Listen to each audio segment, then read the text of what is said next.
Gill on 97.3 ESPN. Now, live in Matt Black Kia Studios, here's Mike Gill. Welcome into a Thursday edition of the Sports Bash. I am Josh Hennig, filling in for Mike Gill here on 97.3 ESPN. We got a lot to get to on the show today. It's the official start of the college football season. Tonight, you hear Florida versus Utah here on 97.3 ESPN. Coverage begins at 7:30. Eagles roster is taking shape. What does it all mean? Should we expect any new or more moves to happen? Well, we will get into that as well throughout the show. Plus, the latest around the NFL. An all-time great quarterback named who he thinks the greatest of all time is, and he didn't say himself. Plus, a local South Jersey athlete who is now a Super Bowl champion. Well, he kinda tripped over himself. We gotta critique it. We gotta call it as we see it. Also to come here. A 4-hour ride with you on 97.3 ESPN. John McMullen is back on the show today. He was not with us yesterday because of the craziness with the Eagles, and he'll give us the latest on the Birds and their roster.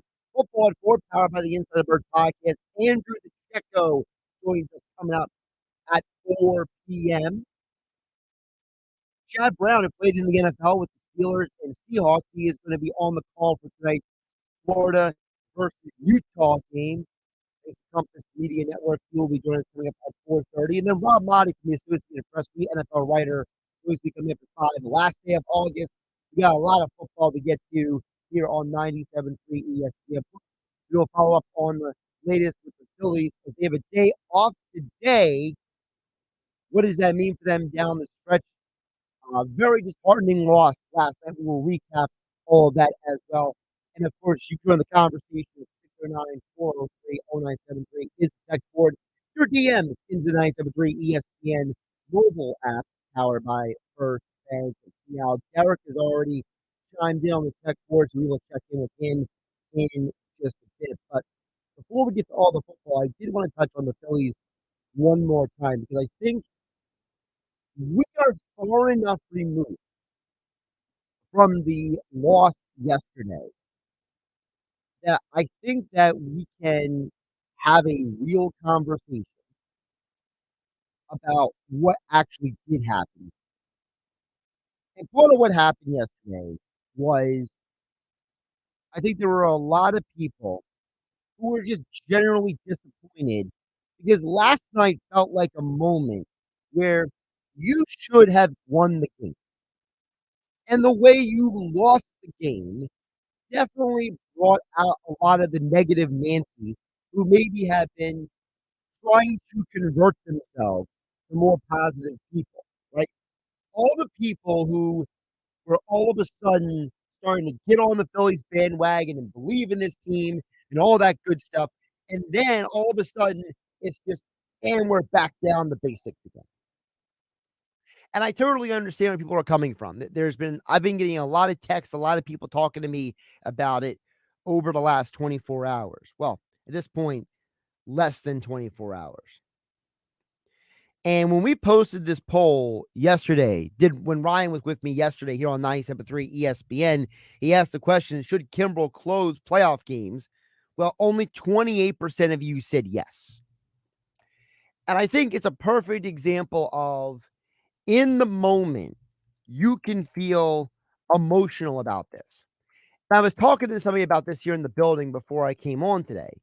And that is, if you look at Kimbrel's numbers, you look at him as a whole, okay? I get it. He's not the pitcher he was in Atlanta. He's not the dominant force of nature he was when he was in Boston, right?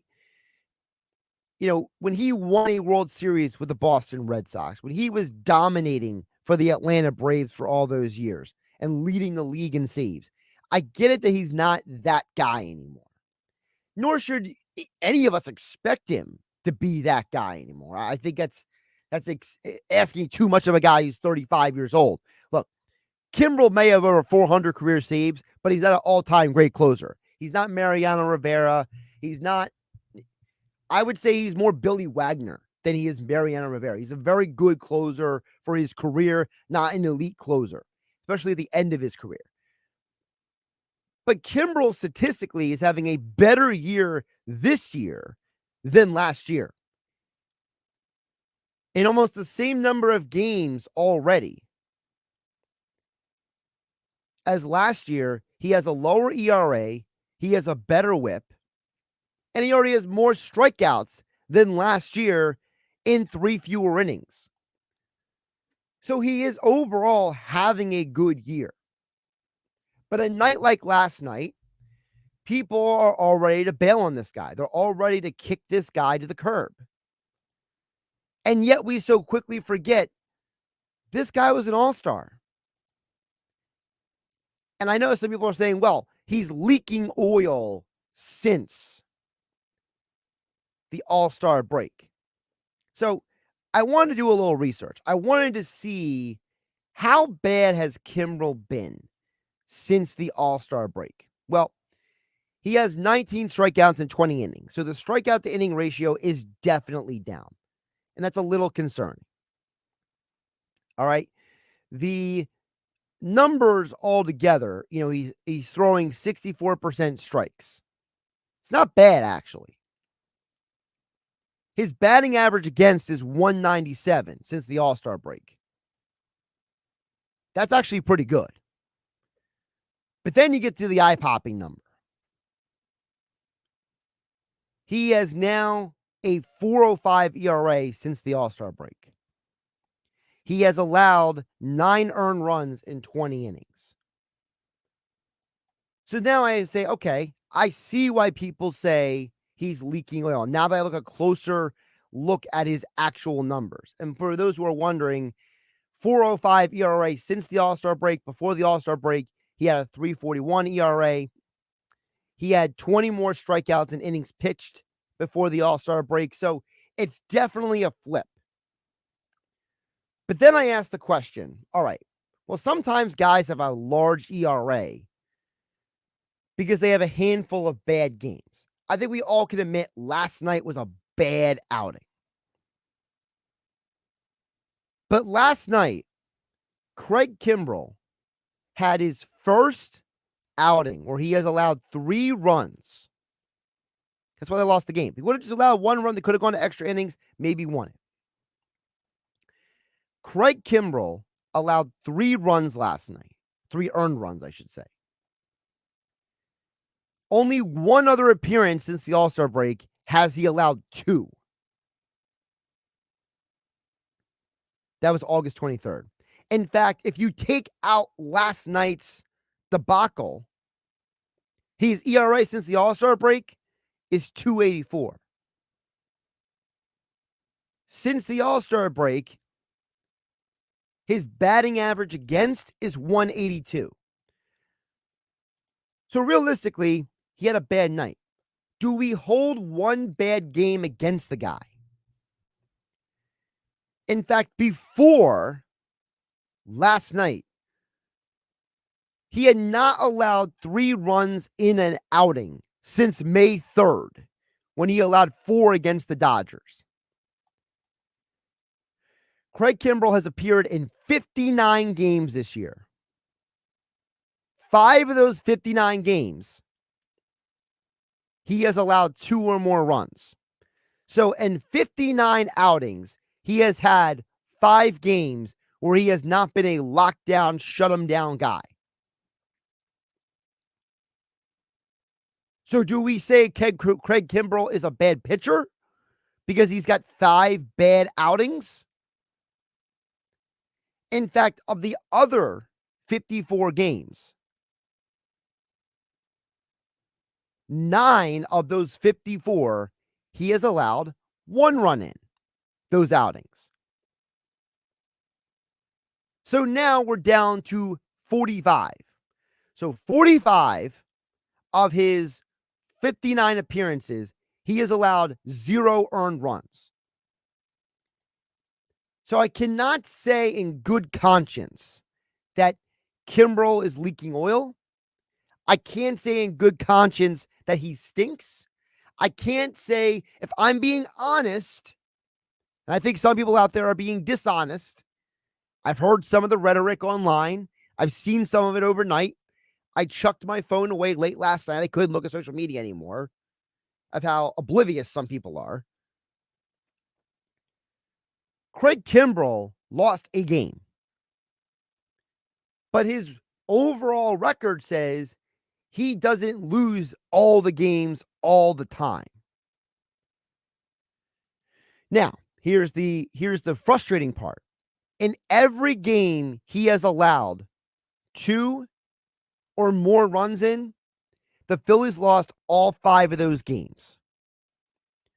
So basically, if Craig Kimbrel comes in a game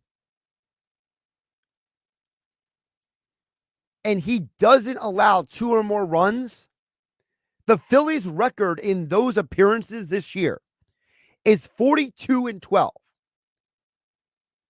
So what you're telling me is that there are 72% of our voters at 973 ESPN's poll posted by Ryan Rothstein yesterday. 72% of you say that going 42-12 when Craig Kimbrel is out there, when he appears in a game, not good enough. Sounds a bit irrational to me. You are winning. You're losing 5 games if he allows 2 or more runs this year. They're 0-5. 5 games. But in the other 54 games, you're 42-12. That doesn't sound like a guy that I would say Craig Kimbrel shouldn't close playoff games.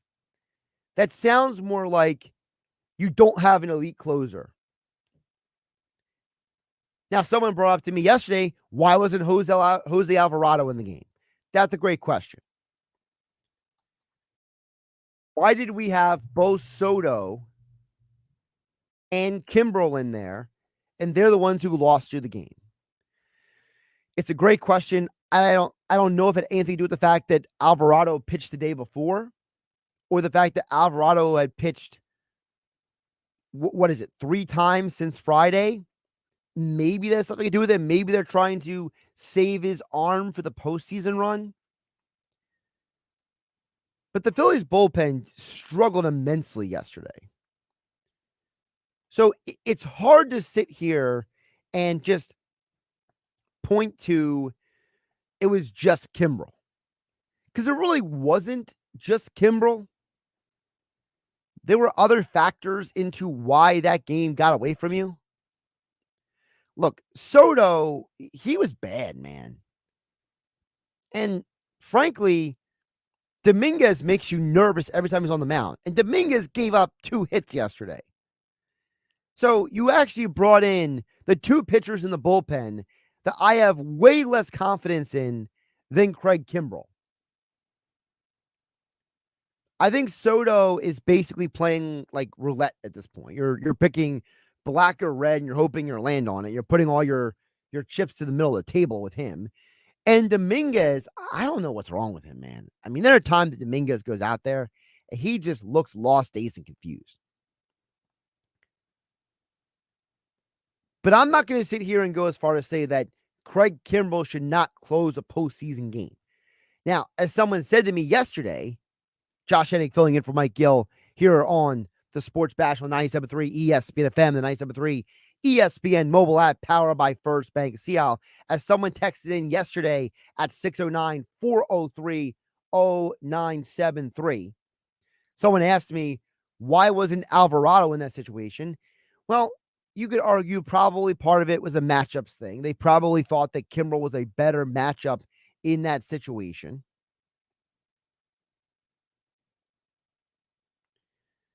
So it is interesting to break this down. I'm not saying Kimbrel should or shouldn't be the closer, but what I'm saying is that it's definitely worth having the conversation about. But I'm not going to be full sale selling on this guy like 72% of the votes that came in on X yesterday on our poll. 28% said yes, Kimbrel should close playoff games. 72% said no.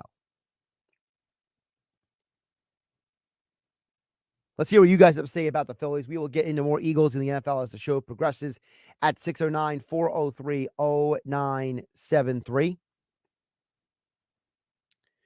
Jeff chimes in on the text board. Says, Kimbrel is the closer. Why are we talking about 3 runs? Closer usually has a 1-run cushion. I feel like you are throwing out hollow numbers. That's from Jeff. Well, Jeff, they're not hollow numbers. I'm actually defending Kimbrel. You ask me, when Kimbrel comes in, are you comfortable with him, Jeff? I'm actually defending him. What I'm saying is that there's only 5 bad games he's had out of 59 the entire year. It's not a hollow number. That is legit fact. And he had a 1-run cushion yesterday afternoon, I should say. And he gave it up.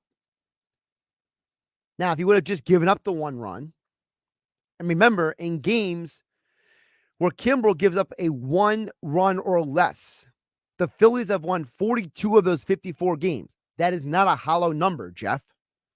That is a real fact. But the issue was with Kimbrel last night, he gave up more than the 1 run. And that's a big reason why they lost the game. Because they already had fought back into that game yesterday afternoon. I keep saying last night. Yesterday afternoon. I was in the studio when the game was going on. What am I doing here? No, but seriously, it was the whole point that, you were down in that game yesterday. You get down 2-0 early on. Then you tie the game up 2-2. You fight back into the game with Rojas and Stubbs, right? And you're 2-2 for a while there. Then the Angels come back. They take a 4-2 lead. So now you're down 4-2, and you're like, man, this game's not looking good. You were kind of looking at this game like, man, we got to score some more runs here. You sit there and you see who's out there. Christopher Sanchez, he's doing his best. He gave up 3 earned runs yesterday. Sanchez didn't have a bad game. But it wasn't until later in the game where you started getting excited. When Trey Turner came up, had that home run. Now the game is a little closer. Then Hunter Renfroe, he takes advantage of Seranthony Dominguez coming in for Soto, who was completely erratic. Bryce Harper comes up, his 300th career home run propels you into the lead. Now you're like, oh man, we're going to win this game. We have a chance to win this game. And then the Angels tie the game in the 9th. And they take the lead. And you go 1-2-3 in the bottom of the inning. And it was deflating. So I get it. I get why people are frustrated. But what I'm saying is I think Kimbrel deserves another chance. That's all. Jeff in Ocean City, a different spelling of Jeff, chimes in at 609-403-0973. How many blown saves do the Phillies have as a team? And how does that rank in MLB? I know off the top of my head, Kimbrel has 3 blown saves. I have to double check that number. I don't know that off the top of my head. It's usually a number that's a little hard to find at times. I forget those. There's one website that has it, a few others that don't. I think it's MLB.com. So let me double check that. But I know Kimbrel off the top of my head has 3 blown saves this year. Jeff in Ocean City. I know that for a fact. Let me see here. Going to MLB.com, seeing what they got on the pitching stats here. Yeah, I'll have to do a little research into that. I know there's a couple of sites that don't track blown saves, some others that do. So I'll have to look into how many blown saves. Okay, here it is. All right, so the Phillies have how many saves this year? The Phillies have 36 saves. Now, according to MLB.com, the Phillies have, wait, hold on. There we go. The Phillies have 20 blown saves this year. Now, 3 of those blown saves are by Kimbrel. So that means in 56 save opportunities, the Phillies have 36 saves. Now, they didn't lose every one of those games, or that would be completely disheartening. But of the 56 save opportunities and the 20 save opportunities that were not converted, 3 of them were blown by Kimbrel, Jeff at Ocean City. So that means that Kimbrel actually is not your biggest problem in the bullpen. It's the other guys. Now, let's see here.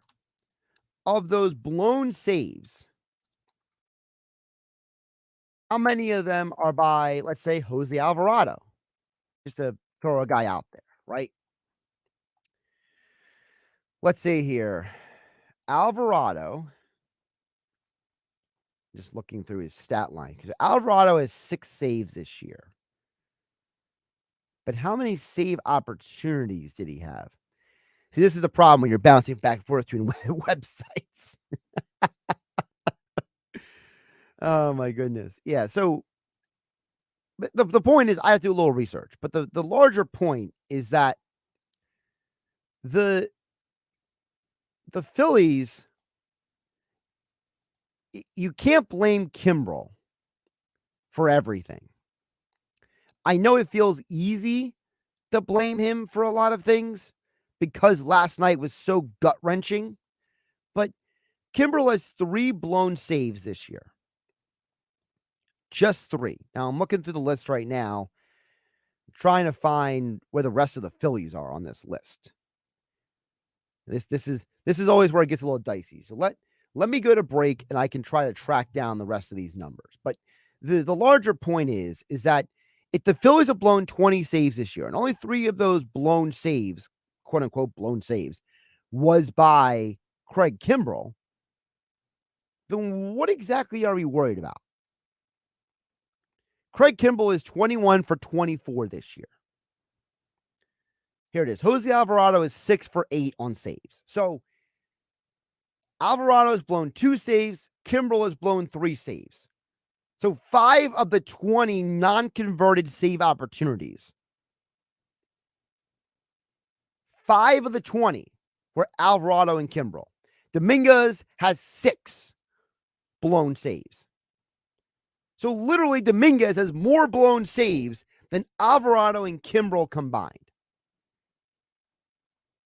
I rest my case, Your Honor. All right, we'll get to more of your text on the other side. I see Derek's text chiming in at 609-403-0973. All of that and more. ESPN. Josh Hennig filling in for Mike Gill on a Thursday edition of the show. Don't forget, still a lot of football talk. Eagles with John McMullen at 3 o'clock. Andrew Checo football at 4, powered by the Inside Birds podcast. College football talk with former NFL linebacker Chad Brown calling tonight's Florida versus Utah game. He will be on the call, which here on 97.3 ESPN. And then big picture on the NFL with Rob Motti at 5 o'clock. Coming up next, more of your texts, plus what all-time great NFL quarterback named somebody else as the greatest of all time? You may be surprised about who he put on his list. All that and more still to come. I'm Josh Hennig. This is the Sports Bash. Filling in for Mike Gill on the Thursday edition, the final day of August on 97.3 ESPN. From the beach, The beaches are open, and people are having a wonderful time. to the ballpark. Swing and a high fly ball, left field. That one is back. Gone. Harper delivers. We've got you covered. The Sports Bash with Mike Gill on 97.3 ESPN and the 97.3 ESPN free mobile app. Ruthie, our last summer barbecue is this weekend, and it has to be epic. Well, Total Wine has this new reposado that'll rock your barbecue. And my favorite Cabernet will make your famous ribs even famous-er.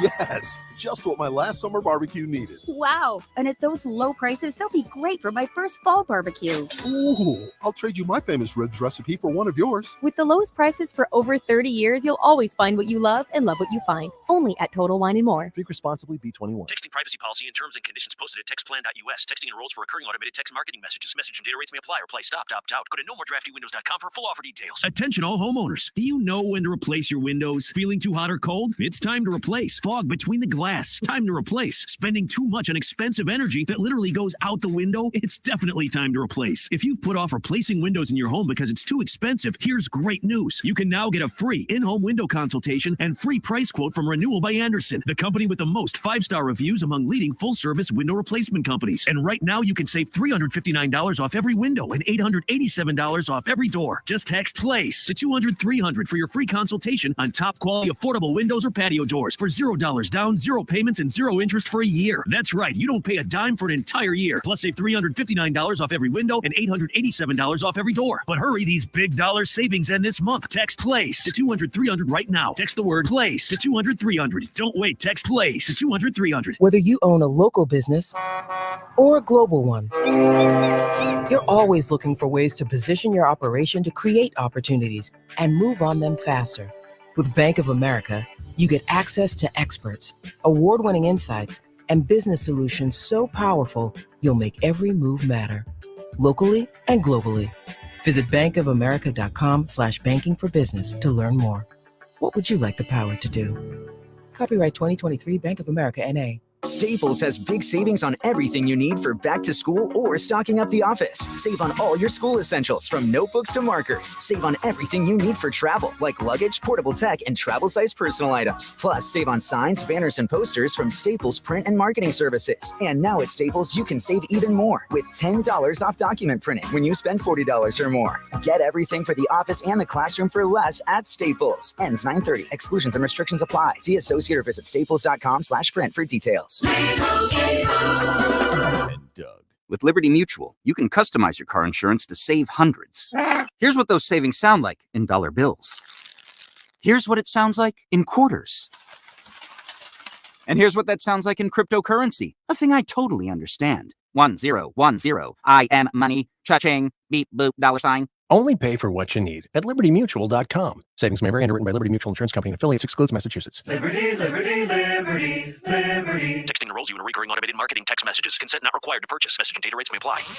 Leaving for the gym so early? I'm ready to go. Since you started taking Nugenix Total T, you've been acting like when we met in our 20s. I feel like myself again. Lower testosterone after turning 40 slowed me down. Nugenix Total T has been a game changer for me. What is it about Nugenix Total T that's different? Well, it's a patented key ingredient called testofen. It boosts free and total testosterone to help you get back the drive and energy from your youth. It's backed by 5 clinical studies. I've seen the huge difference it's made for you in the gym, at work, and in the bedroom. I'm so glad I sent them a text for my complimentary bottle. Text ROCK to 321321 right now for your complimentary bottle of Nugenix Total T. Nugenix is the #1 selling testosterone boosting brand at GNC and Walmart. Do it now and we'll also send you a bottle of Nugenix Thermo X, our newest, most powerful fat burner ever. Absolutely free. Text ROCK to 321321. That's ROCK to 321321. Finding great candidates to hire can be like, well, trying to find a needle in a haystack,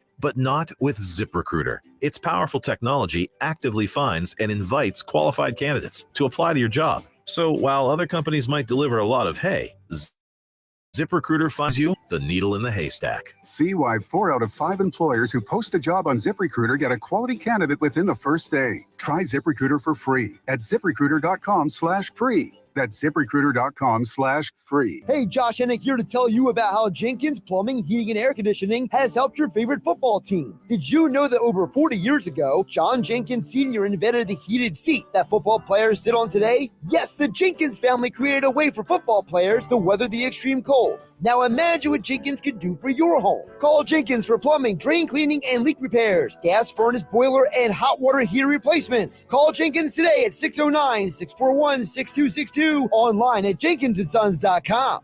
Now, back to the Sports Bash on 97.3 ESPN. All right, time to get back to all your texts here. Josh, filling in for Mike Gill here on the Sports Bash on 97.3 ESPN. It's always fascinating how, you make a statement, you explain yourself, and then, people kind of just don't want to accept the reality. Someone texted in and says, how does the Phillies coaching staff not see what 72% of the voters are saying to you? Well, because 72% of the voters are not factoring in the stats I just did. Look, we could argue if the stats are hollow or not.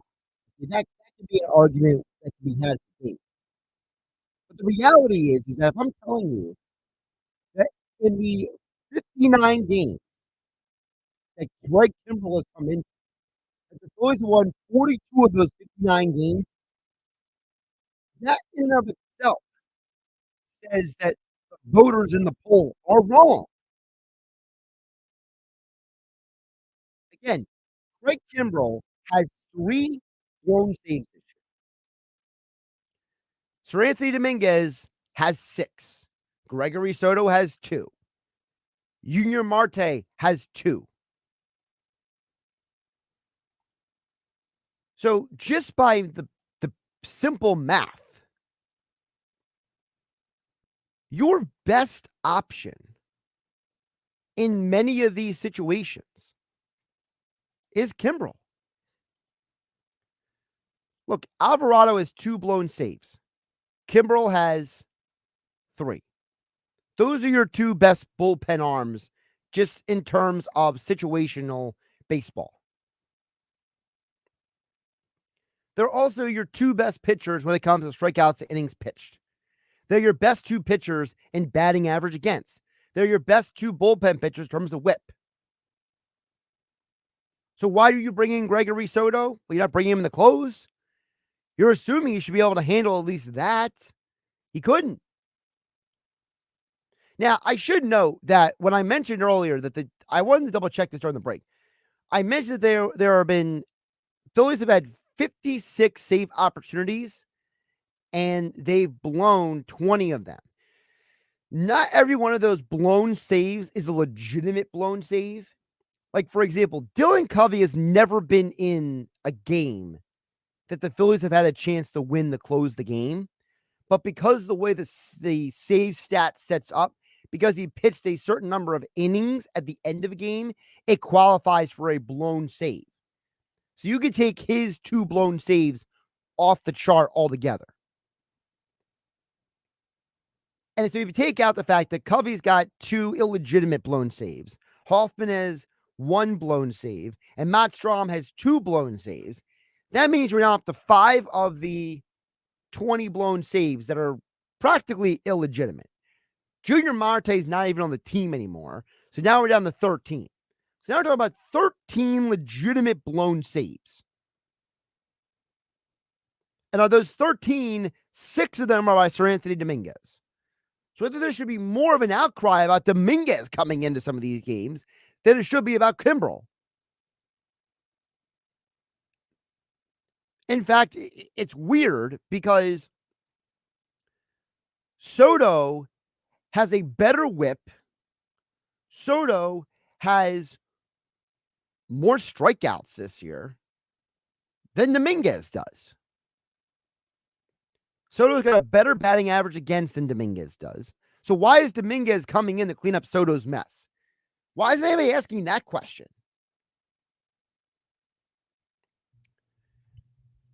609-403-0973 says, can you read off Kimbrell's last 10 to 15 outings? Man, we're really digging in here. I just want to know, Jeff, are you just looking at this point to find anything against this guy? All right, I'll pull it up real quick. All right. We all know last night he allowed 3 earned runs, okay?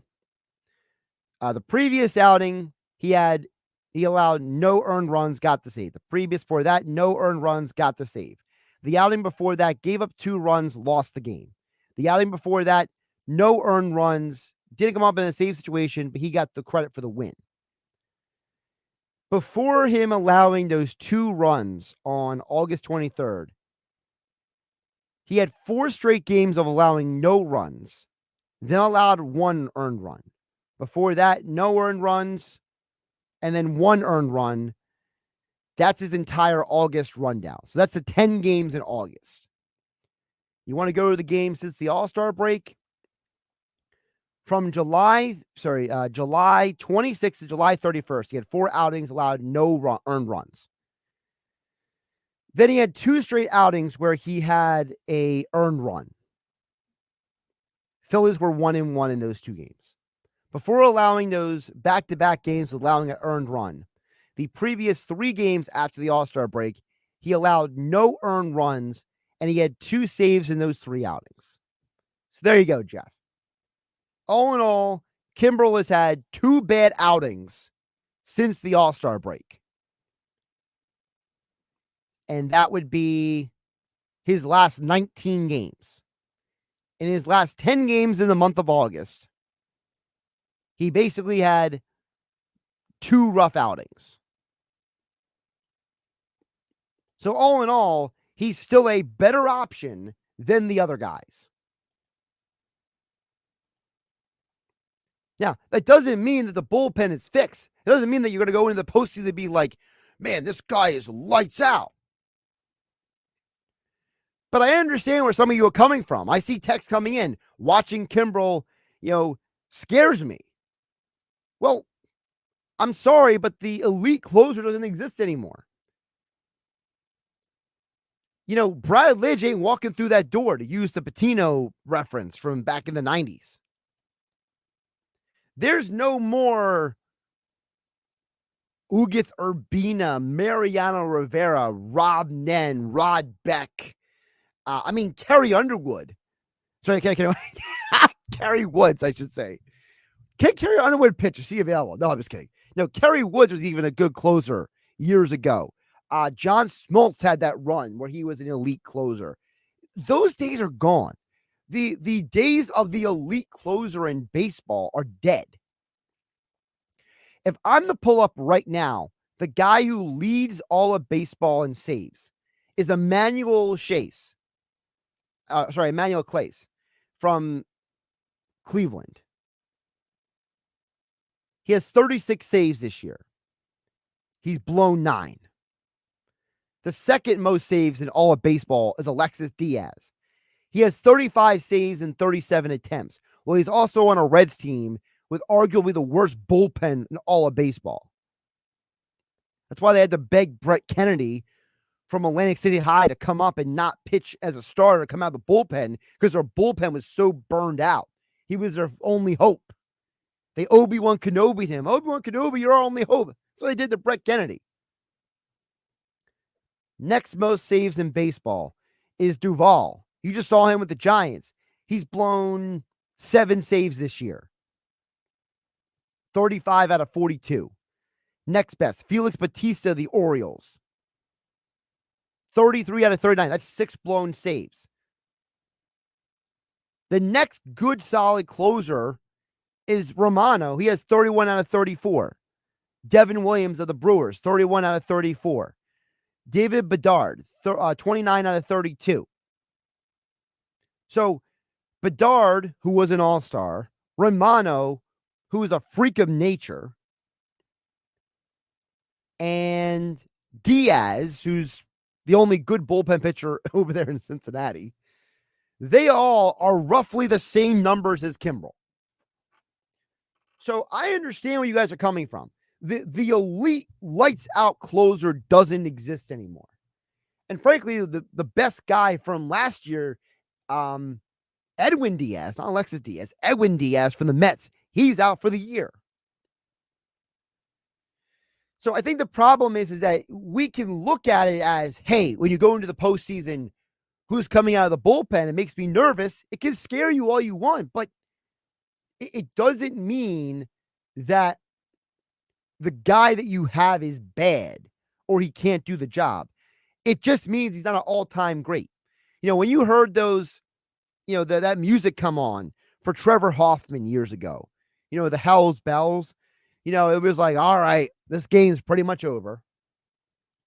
When you saw Uguth Urbina come out of the bullpen, it was like a 4-year period where he was just a lights-out monster.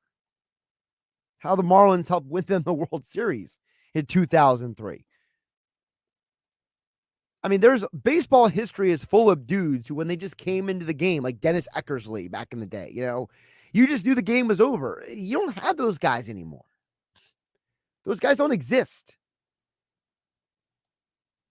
I think that's part of the reason why people like me, look at baseball in such a frustrated manner, because for people like me, watching the game of baseball, I was able to rationalize so many things. I was able to be like, he's a great closer. He's not.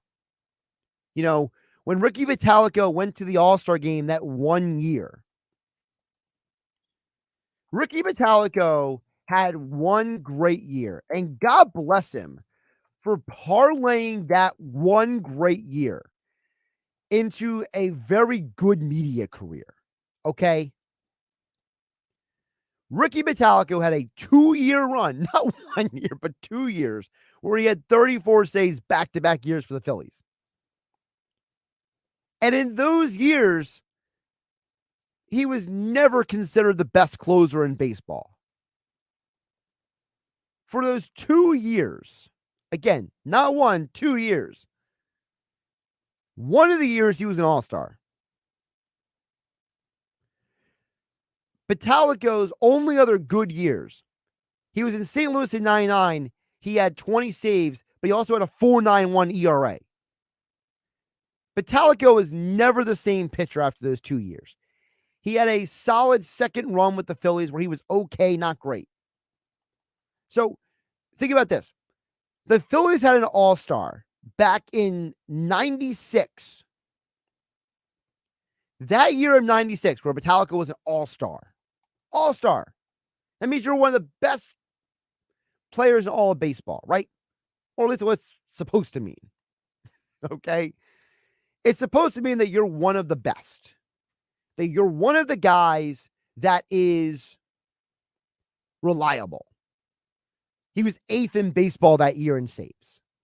Here are the guys that were ahead of him. Rob Nen, Rod Beck, Mel Rojas, Mark Wohlers, Trevor Hoffman, Jeff Brantley, and Tim Morrell. Dennis Eckersley was behind Vitalico with 30. John Franco was behind him with 28. Now, I think most of us 90s people who watch baseball would say I'm more comfortable with Eckersley, Franco, Nen, or Beck coming in than Vitalico. But Vitalico was right there with those guys that year.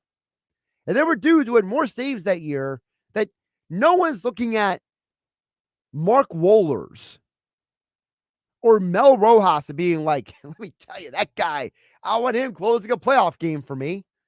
I mean, Mark Wohlers was infamous for being erratic as a closer. You could argue that the Braves are lucky to win a World Series, considering that he was their closer during that mid-90s stretch. I mean, Wohlers had a 3-year run where he was really good. Really good. But if you go back and look at his postseason appearances, oof. He was either lights out or completely off his rocker. No pun intended, but the guy who took over for him was John Rocker. Now, in the World Series, he had a 1.80 ERA. NLDS in 95, 6.75. If Craig Kimbrell can at least be Mark Wohlers, you got a shot. You got a shot. All right. I said I would get to Derek's tweets. Diamondback fan Derek. Okay. All right. He had a bunch of stuff to say here. So let me get to them real quick on the text board. Derek says the Phillies let the game get away from them last night. The bullpen let them down. There won't be any forgiveness in the playoffs, though. You can't let games like that yesterday get away from you. Going into the 8th inning, Willie should have been good enough to close the door. Why no Alvarado yesterday? After the go home run, it looked like it was going to be a copy of the other two games. It should have been a sweep. I'm disappointed in the Phillies. I'm a Diamondbacks fan, says Derek. He said, Kimbrel's paid a lot of money to not have those kind of games. He's getting paid to save games, not lose them. He's not allowed to have those losses. Come on, Josh. There's no room for mistakes at this level. I still say Alvarado should have been in last night's game to complete the sweep. How is Dominguez still in the majors? He's terrible. A lot there from Derek, the Diamondbacks fan. A couple things, Derek. One, the reason why Dominguez is in the major league level is because he's still better than Junior Marte. See, the problem with a team like the Phillies is their bullpen is better than it was last year, but it's not an elite bullpen, okay? The bullpen is...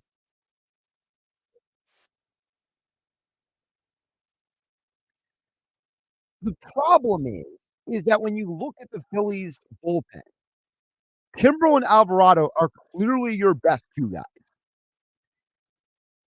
Even for as erratic as Dominguez has been, he still has a 3.82 ERA.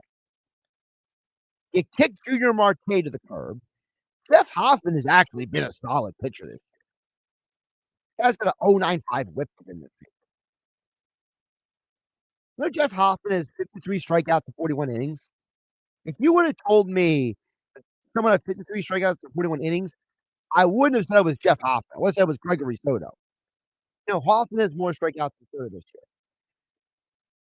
I think you could argue that Soto is more of an erratic problem than Dominguez is at this point. And look, I get that you're paying Kimbrel, Derek. Derek, I know that. You're paying Kimbrel a lot of money to close out games. But you know what? A lot of guys can pay a lot of money to do a lot of things. They'll do the job. And you had Trey Turner basically barely hitting from May to July this year. You go through his baseball reference game log, he's had 2 months where he's hit all year, and you're paying him a total of $330 million. 2 months of baseball. Just saying. 11 the hour coming up on the other side. I'll get more football talk coming up. Top of that, John McMullen, the latest on the Eagles and their roster. Plus, Joe Montana was on 97.3 ESPN radio earlier today. He was talking on one of the national shows. They asked him about the greatest of all-time quarterbacks. He named the quarterback a lot. And all that and more. So come, Josh Hennig hanging out with you on 97.3 ESPN. You haven't downloaded the 97.3 ESPN free mobile app? Well, go get it now to follow all the Philly sports teams at 97.3ESPN.com. Powered by First Bank of Sea Isle City.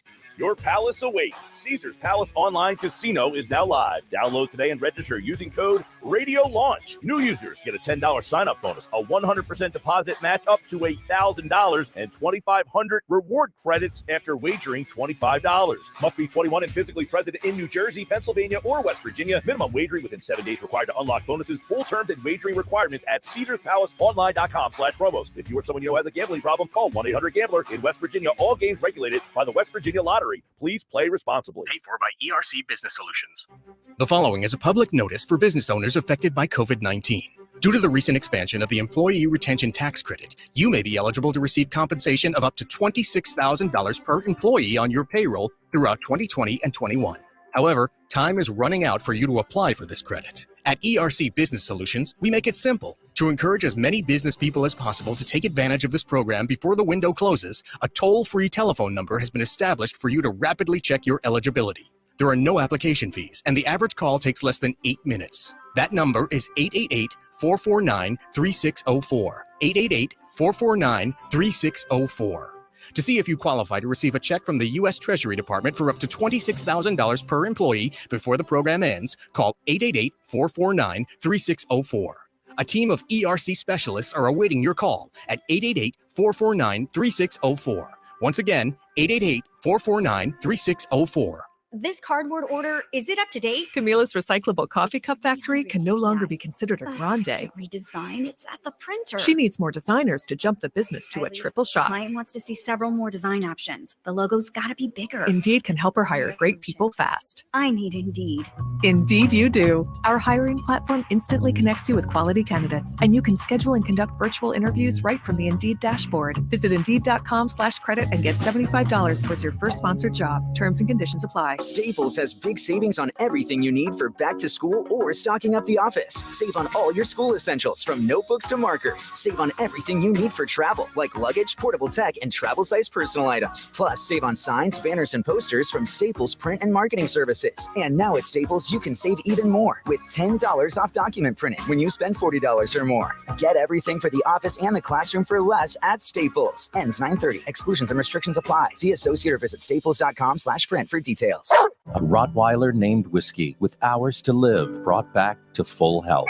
A terrier named Snoopy, paralyzed in all four legs, who ran and played again within months. These dogs are known as Marty's Miracles. Dogs brought back to health by Dr. Marty Goldstein. I've helped countless dogs thrive with one simple concept. Your dog needs a high-meat diet similar to what their ancestors ate in the wild. Called the Miracle Worker by Forbes magazine, he's now created a premium dog food for you called Nature's Blend. It's the easiest way to support your dog's easy digestion, nourished skin, playful energy, and most importantly, their healthy, full life. For a limited time, save up to 54% off Nature's Blend and get free premium dog treats. Go to drmartypets.com/deal or text DEAL to 511-511. Text DEAL to 511-511. I'm so confident your dog will love it. Your order is backed with a 90-day guarantee. All pets are unique. Your pet's results can and will vary. Message and data rates may apply. Whether you own a local business or a global one, you know that these days, generating growth is a challenge. By teaming with Bank of America, you'll not just stay ahead of the curve, you'll move it. With access to experts, award-winning insights, and business solutions so powerful, you'll make every move matter, locally and globally. Visit bankofamerica.com/banking for business to learn more. What would you like the power to do? Copyright 2023 Bank of America, N.A. Feel your teeth. How grimy are they? It's time for a Crest Pro Health reality checkup. That grime is black bacteria that can cause cavities. While most toothpaste stop working in minutes, Crest Pro Health's antibacterial fluoride protects for up to 12 hours to stop cavities before they start. Smile, Crest has you covered. We're going abroad for the first time in years. To Spain. So we started using Babbel. And started learning Spanish fast. With Babbel, you can start having conversations in another language in just 3 weeks. ¿Cómo te llamas? ¿Cómo te llamas? When you learn a language, you want to actually use it. Babbel is designed with that goal in mind. In just 3 weeks, we're starting to have conversations in Spanish. Gracias, Babbel. Babbel, language for life. Now try Babbel for free at Babbel.com. That's BABBEL.com. Now, back to more Sports Bash with Mike Gill on 97.3 ESPN, South Jersey's sports leader. Wrapping up the hour, I got to get to this baseball story that just came down. So, for those who may not know this, the Angels team that you just watched the Phillies win 2 out of 3 against, well, the band is breaking up. So, they put 6 of the players on waivers. And today was like the waiver claim day. 3 of those players are going to the Cleveland Guardians. I had to double check. The Cleveland Guardians are 64-70, 5 games back to the Twins. This is the following year for Terry Francona with Cleveland. Reports are he's going to retire. So they went and claimed Lucas Giolito, Ronaldo Lopez, and Matt Moore off waivers. So basically, Cleveland is saying, if we bolster our bullpen, we maybe have a shot to make the postseason by winning the worst division in all of baseball. I cannot laugh at this. It's so ridiculous. I mean, they got one series left with the Twins. That way, they play the Angels for 4 games coming up. I guess they're hoping if they can take 2 out of 3 for the Twins and 3 or 4 from the Angels, they'll bolster them back into the division race. Yes. Man, I don't know, it's more ridiculous. The Angels literally were waiving 5 guys to save on paying the luxury tax this year for the fact that the Guardians claimed 3 of the Angels players in hopes of digging out of being 5 games back of the Twins to make the postseason. Baseball's a weird sport. It really is. Let's get the football coming up next. John McMullen talks Eagles NFL next with us here on the Sportscast. Josh Hennig playing for Mike Gill on 9 for the break.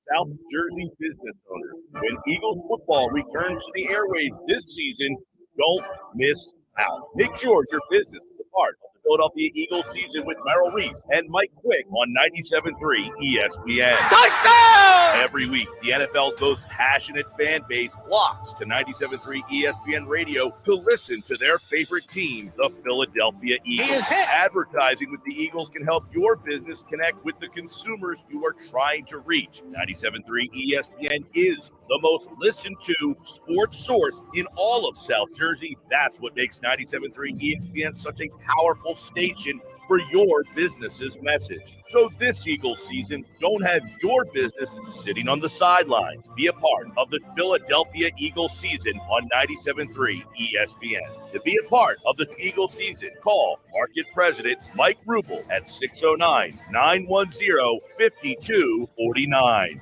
Hey, it's Chief Meteorologist Dan Zarrow, exploring exciting destinations throughout New Jersey, sponsored by the New Jersey Division of Travel and Tourism. As summer winds down, we have to make a stop at the world's famous playground, Atlantic City. It's not just about gambling and Monopoly, especially with the opening of the indoor Island Water Park earlier this year. AC is a perfect date night. Enjoy a great meal, do some gaming, catch a show, ride the rides at Steel Pier, or just walk the iconic boardwalk. Find your perfect New Jersey getaway with ideas and a free travel guide at visitnj.org.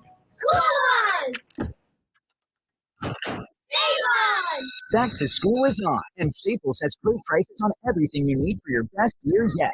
Save on headphones and laptops. Save on notebooks, pens, and all the essentials. Price low and stock.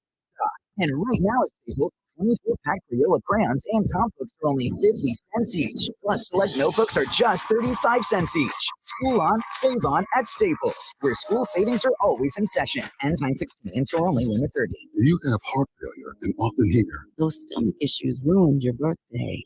Too tired to play catch, Grandpa? Sweetie, you haven't touched your tools since the carpal tunnel syndrome diagnosis. if these seemingly unrelated symptoms sound familiar, talk to your cardiologist. Ask about transthyretin amyloid cardiomyopathy, or ATTR-CM, a rare and underdiagnosed disease that gets worse over time. Learn more at connecttoyourheart.com. That's connecttoyourheart.com. Sponsored by Pfizer. Are you a parent of a 2 to 7-year-old? Listen closely for an exciting free radio offer. By now, you've probably heard of ABC Mouse, the award-winning and revolutionary online learning program that's changing the lives of early learners everywhere. ABC Mouse is like a little one-on-one teacher. It has helped her so much. Designed by teachers and early childhood learning experts, ABC Mouse seamlessly aligns with what your child is already learning in school. And with over 7,000 learning activities and more than 650 lessons, it's the most comprehensive early learning site on earth. I have been teaching for 13 years, and I've never seen a program like ABC Mouse. It encompasses science, math, reading, social studies. It's just endless what they can learn on ABC Mouse. I've always had to use 20 websites, and now I can just use one. Right now, we're offering a special radio promo to try it free for a month. But you have to go to abcmouse.com/radio to claim your free month. That's abcmouse.com/radio, abcmouse.com/radio. Sponsored by Age of Learning. Now your ideas don't have to wait. Now they have everything they need to come to life. Dell Technologies and Intel are creating technology that loves ideas, loves expanding your business, evolving your passions. We push what technology can do, so great ideas can happen right now. Find out how to bring your ideas to life at Dell.com. Welcome to Now. Angie's List is now Angie, and we've heard a lot of theories about why. I thought it was an eco move. Fewer words, less paper. No, it was so you could say it faster. No, it's to be more iconic. Must be a tech thing. But those aren't quite right. It's because now you can compare upfront prices, book a service instantly, and even get your project handled from start to finish. Sounds easy. It is, and it makes us so much more than just a list. Get started at Angie.com. That's ANGI, or to download the app today. Why would someone looking for a mortgage at the Jersey Shore take a loan from a company in Detroit or North Carolina or some other far-off place? Online mortgages promise a lot, but don't always deliver. First Bank of Sea Isle City knows the Jersey Shore. We are local lenders. We use local appraisers and provide in-house processing. We understand the unique obstacles of financing in Cape May County. Don't take a chance. Local banking is better. Let us guide you. First Bank of Sea Isle City. Member FDIC. Equal housing lender. A town square media station serving all of South Jersey. This is 97.3 ESPN, home of the Philadelphia Eagles. He is hit. He stumbles. He's down. WENJ HD Millville, Atlantic City. This is the Sports Bash with Mike Gill on 97.3 ESPN. Now, live inside the Matt Black Kia Studios, here's Mike Gill. Josh Hennig filling in for Mike Gill again, the final day of August as we are counting down to the start of the NFL season. Of course, you can hear every Eagles game here on your home for the Eagles in South Jersey, 97.3 ESPN. Well, the Eagles came out with the beta version of their roster after 4 p.m. on Tuesday. We got getting more clarity of what the roster will look like on Wednesday. John McMullen was at the Eagles practice yesterday, getting all the details for us. Of course, you can check him each morning on Bird 365 on the Jacob Media YouTube channel, and he is back with us here on the Elite Acura Hotline on 97.3 ESPN. John, welcome in. How are you recovering after the whirlwind of 48 hours? Yeah, it's always rough. I mean, maybe even a little bit rougher this year because there was only one cut all the way down to 90 to 53. So typically in years past, they went from 85 to 53. And years ago, they did it in increments, and it was a lot more manageable. So a bunch of names flooded onto the waiver wire, and it's interesting because I kind of expected a little bit more waiver movement because there were more players. There was actually less league-wide. Only 24 players claimed on waivers. So that part was kind of interesting. Were you surprised or not surprised, speaking of the waivers, the Eagles didn't make any waiver claims? No, and I haven't confirmed that yet. They may have claimed someone, but obviously they were 31st in line. But I was told to look at they weren't awarded anyone, so that doesn't mean they didn't claim anyone. There were only 24 players, as I said, and I was told to watch wide receivers with potential, and I can confirm they didn't claim a wide receiver because no wide receivers were claimed. There was a tight end in Arizona, which, by the way, claimed 6 players, which tells you how good they are at this point. But that some say is a wide receiver, but he was listed as a tight end. And the Eagles did not put a claim in on that particular player. So they didn't do it. I wouldn't surprise me if they didn't claim anyone at all. But they were certainly the more important part. They weren't awarded anyone, so it really doesn't matter all that much. John, I thought it was interesting because, when Howie Rose with Nick Sirianni talked to you guys in the media on Tuesday, they talked about how they view this process as, hey, we have a 69-man roster. They're combining now in today's NFL the practice squad and the roster. And I felt like, John, you told me to think of this. I felt like they were almost using the 53-man roster as a way to protect the guys they were afraid of losing on the waiver wire. And they waived the guys that they believe they could get through to the practice squad, and that was how they were building out the roster. Yeah, that's fair. And, that's sort of definitely what happened with Eli Ricks, certainly. And I don't know. I talked about that a lot because I think Mekhi Gardner probably outplayed him over the summer. But I think you're right. They felt better about getting Gardner through waivers versus Ricks because he made some splash plays in the actual games. And remember, other teams don't get to see the Eagles practices, so they don't get to see other than Cleveland for 2 days and obviously Indianapolis. So the other teams aren't seeing that he's on the third team the vast majority of the time. They're just seeing splash plays in the preseason game. So I get it from the Eagles' perspective.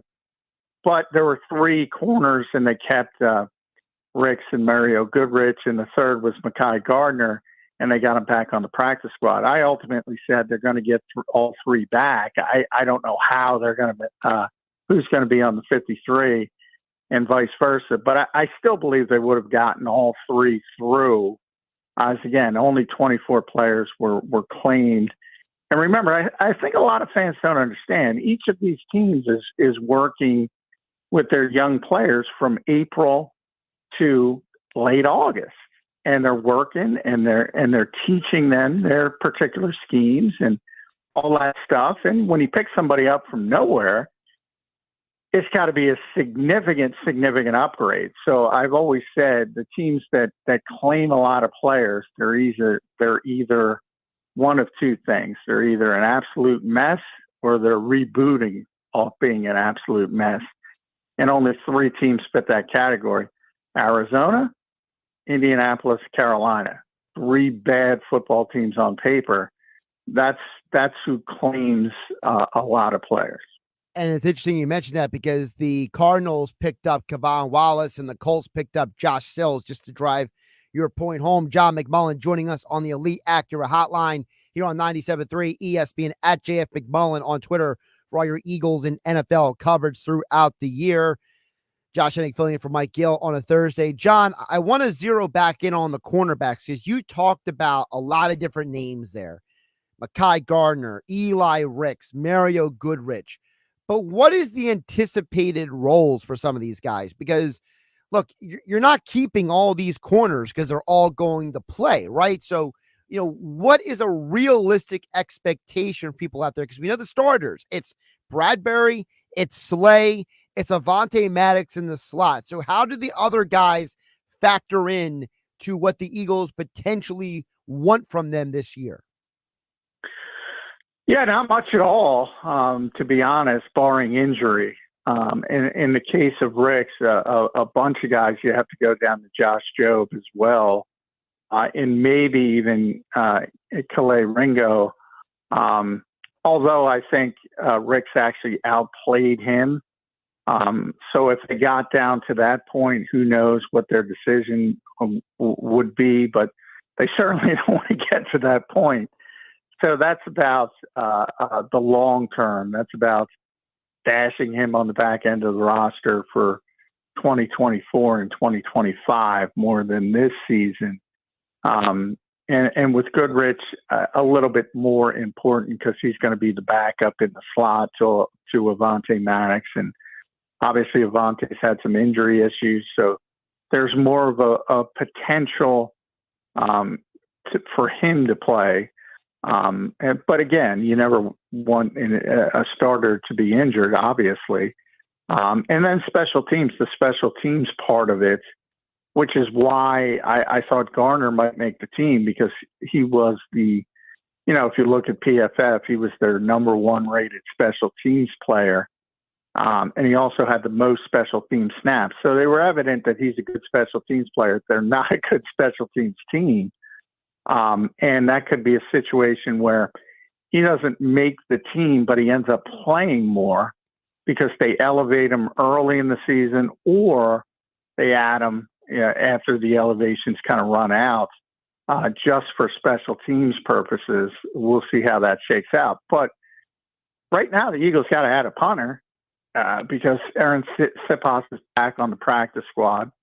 They haven't signed a punter on the 53 yet. So if you're talking about week one, obviously you need a punter and you might need a punt returner, which would obviously be Britton Covey.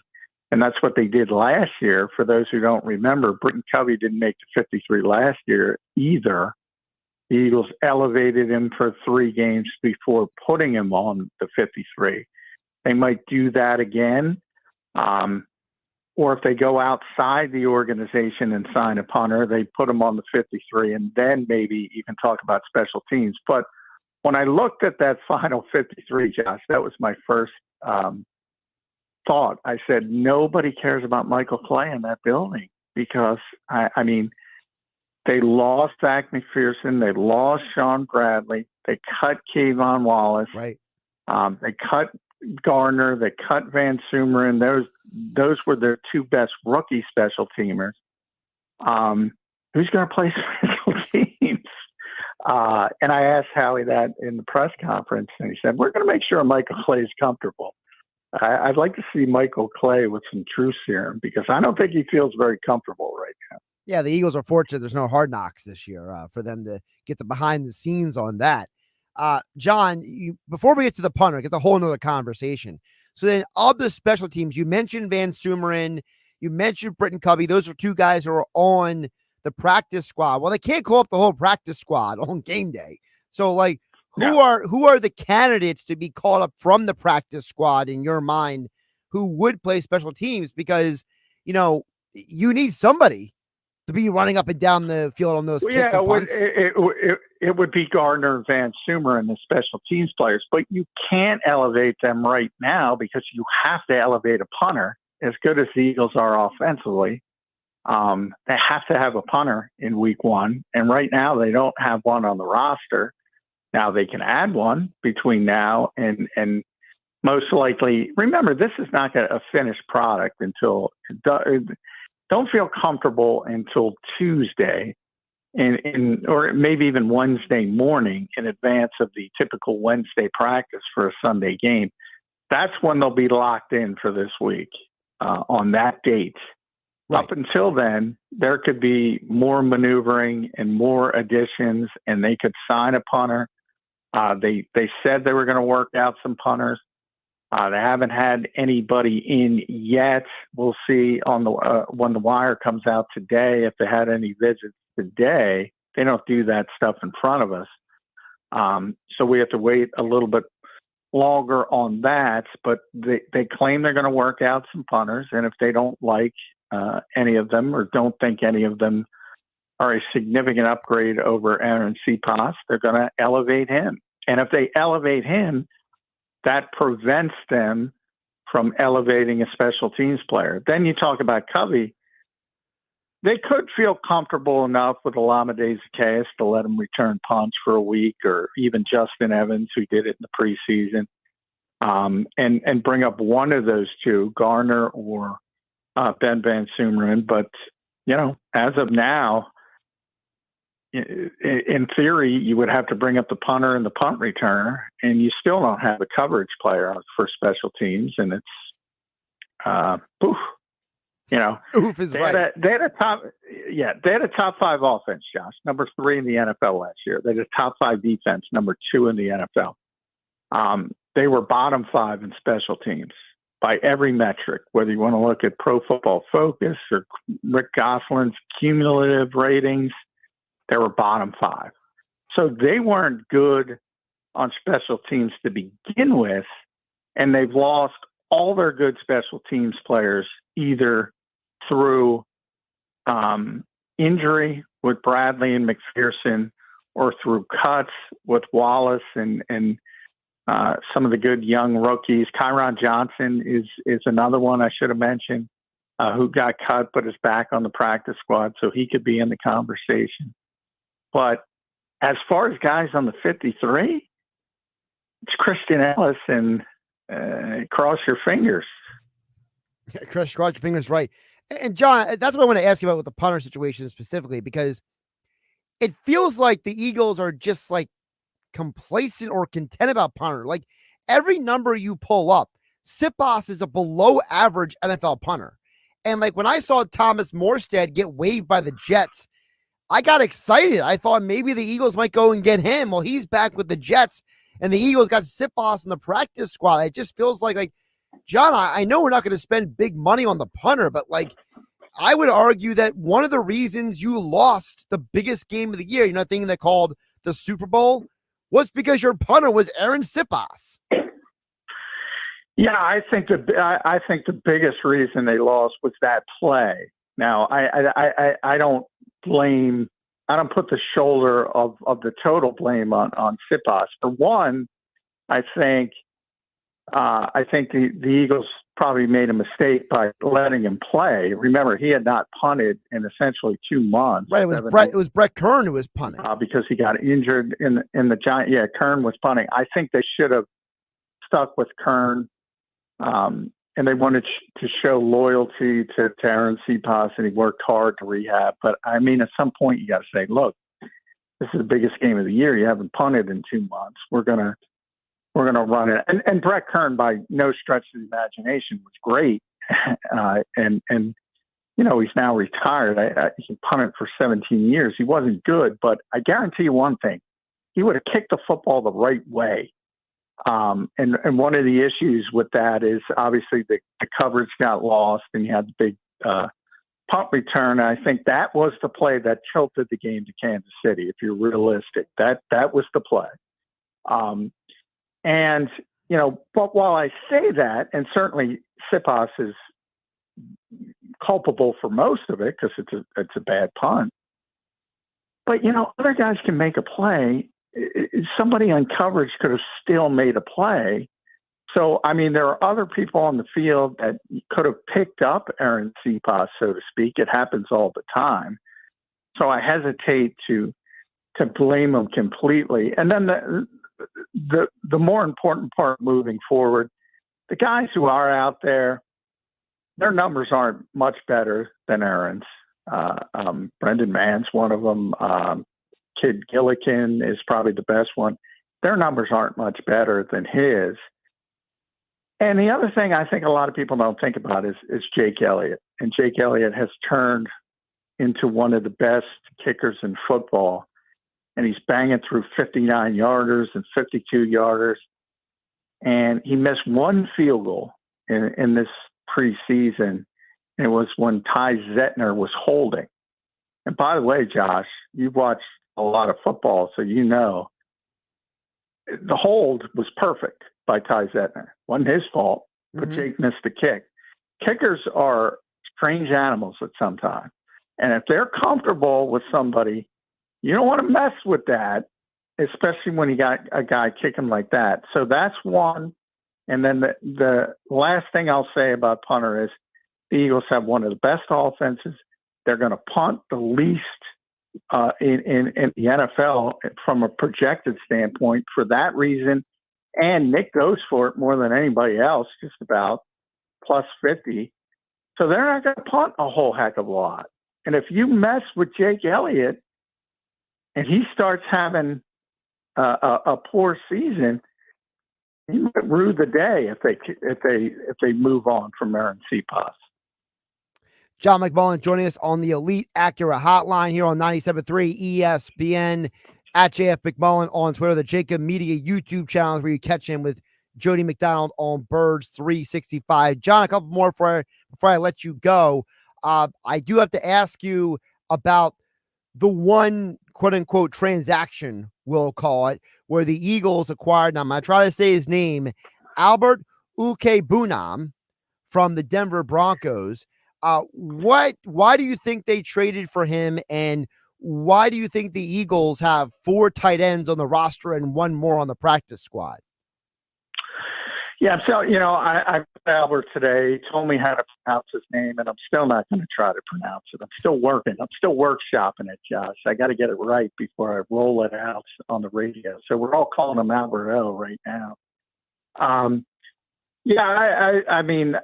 think the Eagles weren't thrilled with what happened in that third tight end slot over the summer. I think the hope was that Dan Arnold would come in and push Grant Calcaterra and maybe beat him out, and you have a veteran guy who can catch the football along with Dallas Goedert.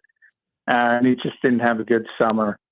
And they want another threat, another pass receiving threat, because if you look at Albert, he's huge, and you would think that guy must be a good blocker.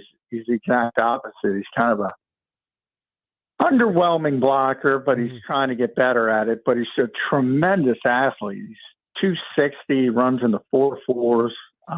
So he's a traits guy. Tremendous athleticism. Never put it together in Denver, and they took a flyer, hoping he's a little bit better than what they had. And that opens up a lot of things for an offense that's really good. If you can, we always talk about, AJ's great and Devontae's great, and Dallas is great, but you could do better at third receiver with Quez Watkins or Zacchaeus. You can do better. As I said, backup tight ends. Jack Stoll's fine as a blocker, but obviously he's not going to help you that much in the passing game. Grant Calcaterra is probably not there yet. And the hope is that maybe this guy could be that. Remember, it doesn't matter where it comes from. Whether it's a wide receiver or a tight end, if you have that other piece of the puzzle that can catch the football, it'll make the Eagles' offense that much more explosive. And I think it was a worthy roll of the dice, but I wouldn't declare that, the Eagles got that much better because he has been, Denver was going to waive him. They told him they were going to waive him. And obviously, as I mentioned when we were talking about waivers, the Eagles are 31st in line. So it's not like they could wait if they wanted the player. Mm-hmm. So they were able to, they gave up a 2025 sixth rounder, but they also got a 2025 seventh rounder back. So in essence, they just went back in the draft. They didn't really give up a pick. And they got the player. So it was worth it, a roll of the dice, but I wouldn't call it much more than that. John, before I let you go, the other offensive position I want to ask you about, I know it's not a sexy position, but it might be a position that could factor in, is the backups on the offensive line. I mean, as of right now, I have no idea who the backup center is. And frankly, we know the Eagles don't like to shuffle guys around in the middle of a game. So, God forbid something happens to Jason Kelce in the middle of a game. What do the Eagles do? What is the game plan for the backups? Because let's be realistic, Jason Kelce might be on, this great Iron Man streak, but you know what? Almost everybody else in the offensive line has been injured at some point already in recent years. Yeah, and Jason always gets banged up. He just plays through it. Right. It could always happen. But, that's the one position I wouldn't worry about as much, believe it or not. Cam Jurgens is backup center. I mean, I understand why everybody brings this up because, Jeff Stoutland would rather not have moving parts, but it's not a hard and fast rule. They need a center. Cam Jurgens is going to center. And then you got to worry about right guard. And you got to worry about the other backups. So the Eagles aren't nearly as deep as they were last year on the offensive line when Cam was a backup and Andre Dillard was here. And that is a concern because they have especially two injuries, and we've seen this before at the end of the Doug Peterson era, end of the Andy Reid era, when you have multiple injuries on the offensive line, seasons can go, off the rails. Because if you can't block people, you can't play offense. And other than Jack Driscoll, who's a competent player, but we've seen enough Jack when he had to play for Lane Johnson. Obviously, that's not fair. It's going to be a downgrade no matter what. But yeah, it's a concern. They have to stay healthy on the offensive line, but as far as the backup center, it's Cam Jurgens. It's, all right. It's not even, they're not even thinking about anything else. If Jason can't play, Cam's going to move to center, and then they got to figure out right guard. He's John McMullen at JF McMullen on Twitter. Catch him each morning with Jody McDonald on Birds 365 on the Jacob Media YouTube channel. And he joins us throughout the week here on 97.3 ESPN. John, appreciate you jumping back on. We missed you for a couple of days, but I'm glad you survived the whirlwind. Yeah, well, I don't know if I survived yet. We're not done, but hopefully I'm still here. I'm still kicking. Well, you're still here. You're still kicking. That's what matters. That's how I put it. Yeah. Come on, glass half full, John. That's right. Could always be worse. Optimistic. That's Nick Sirianni's job to be optimistic. My job is to be cynical, Josh Hennig. I tend to be in the middle. How about that? I'll be the go-between. It's probably the best place to be, actually. You're probably the right one. John, I always appreciate you jumping on. Take care of yourself. All right. Thanks, bud. And John McMullen joined us on the Elite Acura hotline. Visit Elite Acura during the Summer of Performance event located on Route 73 North in Maple Shade, online at eliteacura.com.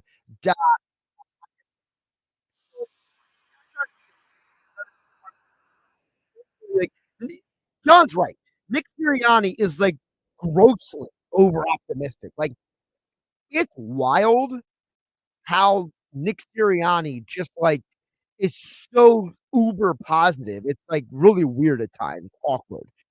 And John's a cynic. John look at the glass half empty. I try to be a realist with a glass half full mentality. I try to be somewhere in between those two perspectives. And some people may say that's a good place to be, like John said. I'm sure there are people out there who would like to say it might be a bad place to be as well.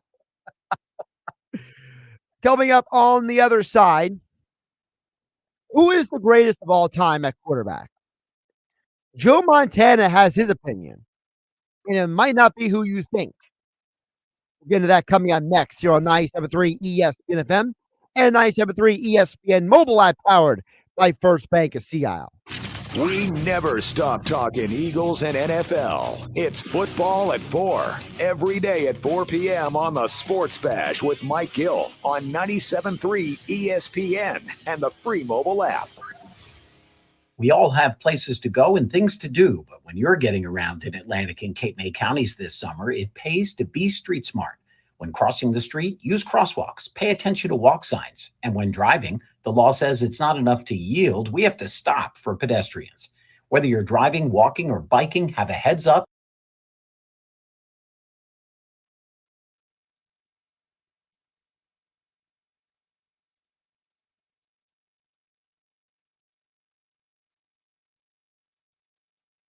Go back and watch what Danny did. When it was the rules hadn't changed. It's not a little bit easier to do things today as a quarterback. Danny had some great wide receivers, but not very big, not very, but fast. And the accuracy that he throws with, the numbers that he threw up, and unfortunately for him, he didn't have great defenses behind him. We had one of the best defenses.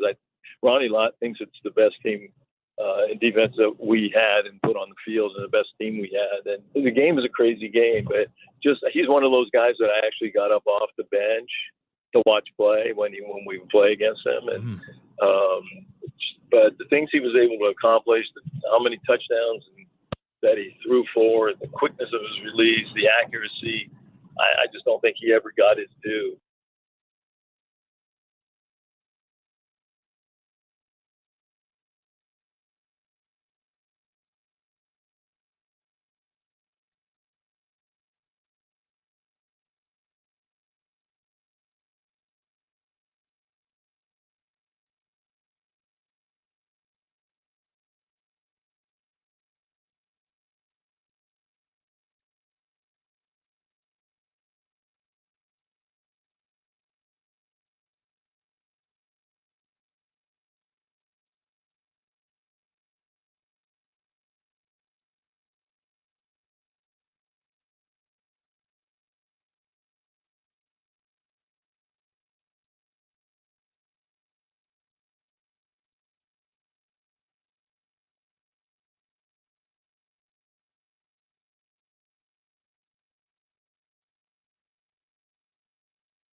or a global one, you know that these days, generating growth is a challenge. By teaming with Bank of America, you'll not just stay ahead of the curve, you'll move it. With access to experts, award-winning insights, and business solutions so powerful, you'll make every move matter, locally and globally. Visit bankofamerica.com/banking for business to learn more. What would you like the power to do? Copyright 2023 Bank of America, N.A. Okay, class, our first lesson is math. 0 plus 0 plus 0 equals... One heck of a great deal. Well, math is simple at Matt Blatt Kia. Put 0 down, pay 0 interest, and make 0 payments for 90 days on every new Kia in stock. Or get up to $8,000 off MSRP on every 2023 EV6 GT in stock. Stuck in a loan or lease? Matt Blatt Kia can get you leased so you can drive your new Matt Blatt Kia with 0 down, 0 interest, and 0 payments for 90 days. And we finance your future, not your past. Even first-time buyers can drive with peace of mind with our exclusive 4-day love it or leave it return policy. It's gotta be a Matt Blatt Kia. With approved credit, not all will qualify. Go to mattblackkianj.com for complete details or 888-505-6670. Price includes all costs to be paid by consumer, except for licensing, registration, and taxes through Cap 1. Excludes EVs. 36 months at $27.77 per thousand. To Tier 1 customers. Expires 9/5/23. Matt Blatt Kia, 6211 Black Horse Pike, Egg Harbor Township. And now on Route 37 in Toms River. Now, back to the Sports Bash on 97.3 ESPN. 3:32 on the Sports Bash. I am Josh Hennig, Mike Gill, on a Thursday edition. 97.3 ESPN FM, 97.3 ESPN mobile app powered by First Bank Seattle. So, you guys know one of the conversations about greatest of all time at quarterback is always a hotly contested topic. Most people nowadays concede that Brady is the greatest of all time at quarterback because of him winning all of the Super Bowl championships he did. Patrick Mahomes is certainly building a resume that he could eventually be in that conversation. Some people love to point to Joe Montana as the greatest of all time. He was 4-0 in the biggest game of the year. Well, Joe Montana was a guest on the midday show here on 97.3 ESPN, the national show. He was being interviewed by Randy Scott and Harry Douglas, and he was asked about who he thinks the greatest of all time is, right? And look, Joe could have easily had a moment where he's like, look, I had a great career, man. I mean, I put up all kinds of crazy stats and did all kinds of great things before the sport was made easier for quarterbacks, right? He could have easily said that, or he could have gone with Brady, right? He could have said, look, Tom Brady, he surpassed me in the yards. He surpassed me in Super Bowls. He surpassed me in all kinds of stuff. He didn't say either one of those things. He pointed to a completely different quarterback. And you guys can chime in at 609-403-0973 and give me your reaction, because Joe Montana makes the case for Dan Marino as the quarterback GOAT. Take a listen. Go back and watch what Dan did. When it was the rules hadn't changed. It's not a little bit easier to do things today as a quarterback. Danny had some great wide receivers, but not very big, not very, but fast.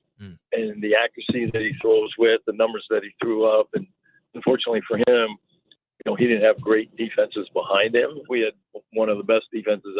Ronnie Lott thinks it's the best team in defense that we had and put on the field, and the best team we had. And the game is a crazy game, but he's one of those guys that I actually got up off the bench to watch play when we would play against him. And but the things he was able to accomplish, how many touchdowns that he threw for, the quickness of his release, the accuracy, I just don't think he ever got his due.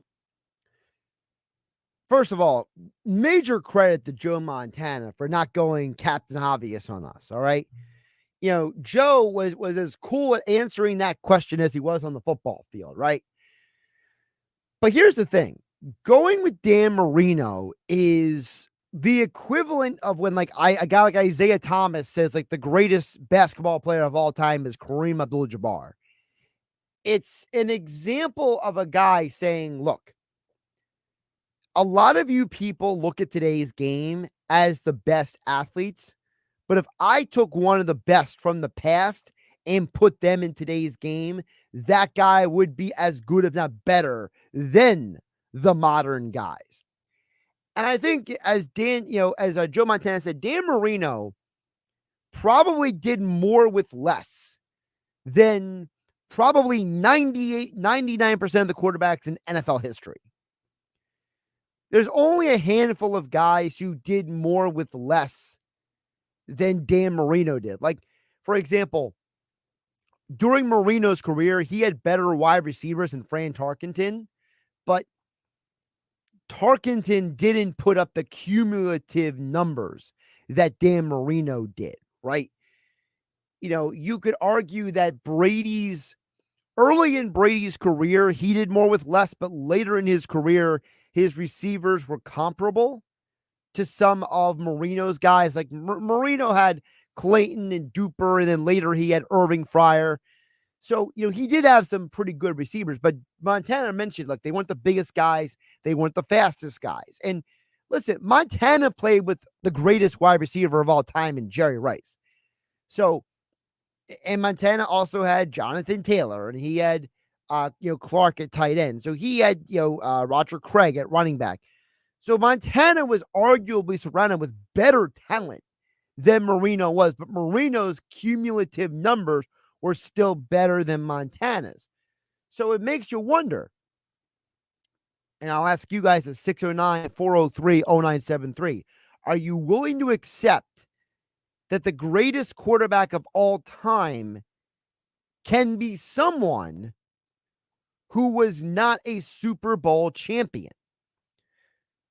This goes back to the conversation we were having on Monday here on game night. And we followed up with the conversation the next day on the Sports Bash when I was filling in for Mike Gill. I talked with Ryan Rothstein about this earlier this week. We talked about this on game night. Do we only care if a quarterback wins championships if they are great? Like the conversation about Dak Prescott. Well, he's 2-4 in the postseason. He had one rough year. It wasn't even a bad year. It was a rough year, right? Led the league in interceptions. Well, Dan Marino also led the league 1 year in interceptions. But an era of football before the rules were changed to make it so that it was more punitive to hit the quarterback, in an era where it was less offensive friendly than it is in today's game for people like Dak Prescott, Tony Romo, Patrick Mahomes with the Chiefs, Joe Burrow with the Bengals, Josh Allen with the Bills, whoever you want to name, Justin Herbert with the Chargers. Dan Marino was putting up 4,000 and 5,000 passing yard seasons before it was like the thing that every quarterback does. Like guys like Herbert and Allen and Mahomes and Burrow are expected to throw for 4,000 passing yards every year. It's almost a matter of fact for today's elite quarterback. When Marino threw 48 passing touchdowns, over 5,000 passing yards back in 84, that was like the most insane thing anyone ever saw. And you heard Joe Montana talk about he didn't do it with the guys that, for example, Montana had, or the guys that Jim Kelly had. Jim Kelly had multiple Hall of Famers on offense with him in Buffalo. Troy Aikman was surrounded by Hall of Famers with the Cowboys. Joe Montana had Hall of Famers around him with the 49ers. If Marino had those players, does he win a bunch of championships? Instead, Dan Marino has an 8-10 postseason record. Dan Marino had 18 postseason starts, and he only ever won 8 of them. So can Dan Marino be considered among the greatest of all time? I say yes. Because wins and losses are a team stat, not a individual stat. We grossly attribute wins and losses to quarterbacks like it's all their fault, like we do in hockey with goaltenders. Am I supposed to believe that Dominic Hasek is a lesser goaltender than a Martin Brodeur just because Brodeur has more career wins than Hasek does? I'm not going to do that. Hasek's one of the greatest goaltenders of all time, but he never won a championship until he got to Detroit at the age of 37, 38, 39. Hasek never won a championship in Buffalo, but those were his peak years. And like Dan Marino, he got to one championship game. One time Hasek got to the Stanley Cup in Buffalo, like Dan Marino got to the Super Bowl one time in Miami. Hasek's win-loss record is not great to look at. Just like Dan Marino's win-loss record is not great to look at. It's good. It's very good. But Dan Marino didn't have a winning season every year at quarterback. Dan Marino had multiple 8-8 seasons. Dan Marino had a 7-6 season as a starting quarterback. He ended his career at 5-6. See, Dan Marino is part of the reason why people like me argue that you can't look at the win-loss record for a quarterback. Because you look at the win-loss record of the postseason for Dan Marino, he's a loser. He's 8-10. Never won a championship. He got close one season. Couldn't win the big game. But as Joe Montana said, he's the guy I would get up off the bench to watch. So if we're going to call Dan Marino the greatest of all time at quarterback, as Joe Montana believes he is, then are we going to stop judging the modern quarterback only based on championships? Are we going to stop looking at quarterbacks in today's game and say, well, fill in the blank has never reached a Super Bowl, so they stink? Dak Prescott, Kirk Cousins. They stink because they never got to a Super Bowl. Or is it they're just good to very good quarterbacks and they're not elite? Dan Marino got the one and lost. So did Joe Burrow. If Joe Burrow never goes to another Super Bowl, him and Dan Marino are going to be the same guy. And Burrow is going to put up similar, if not better, numbers for his career than Dan Marino has. You know, Peyton Manning won 2 Super Bowl championships. And you could argue the defense carried into both of them. Peyton Manning did not have a great postseason run with the Colts when they won that championship. And we know at the end of his career with Denver, his arm was basically half of what it was. He barely could throw the ball like he used to. Peyton Manning used to be a technician. Peyton Manning to football was what Greg Maddux was to baseball in the 90s. A tactician, an elite thinker, and executor of throwing a ball. But at the end, Manning didn't have it anymore. That defense for Bronco won the championship. But we give people like Peyton Manning and Eli Manning credit over someone like Dan Marino, over someone like Dan Fouts, over someone like Fran Tarkenton. Why? Because they got a championship. They got multiple championships. But yet a championship is a team accomplishment. So who's right? Is it Joe Montana? Don't win a championship that you stink. You guys let me know at 609-403-0973.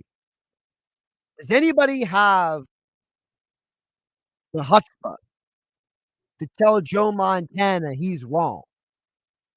Now, I agree with Joe Montana. So I'm not sitting here disagreeing with him. Joe Montana says something I've been saying for years. His explanation for quarterback greatness is the same as mine. What did you do for your career? So if you have the chutzpah to tell Joe Montana he's wrong, well, we want that smoke at 609-403-0973 is the text board, and your DMs into 973 ESPN mobile app. It's free thanks to First Bank of Seattle. I'm Josh Hennig, filling in for Mike Gill here on the Sports Back on 973 ESPN FM.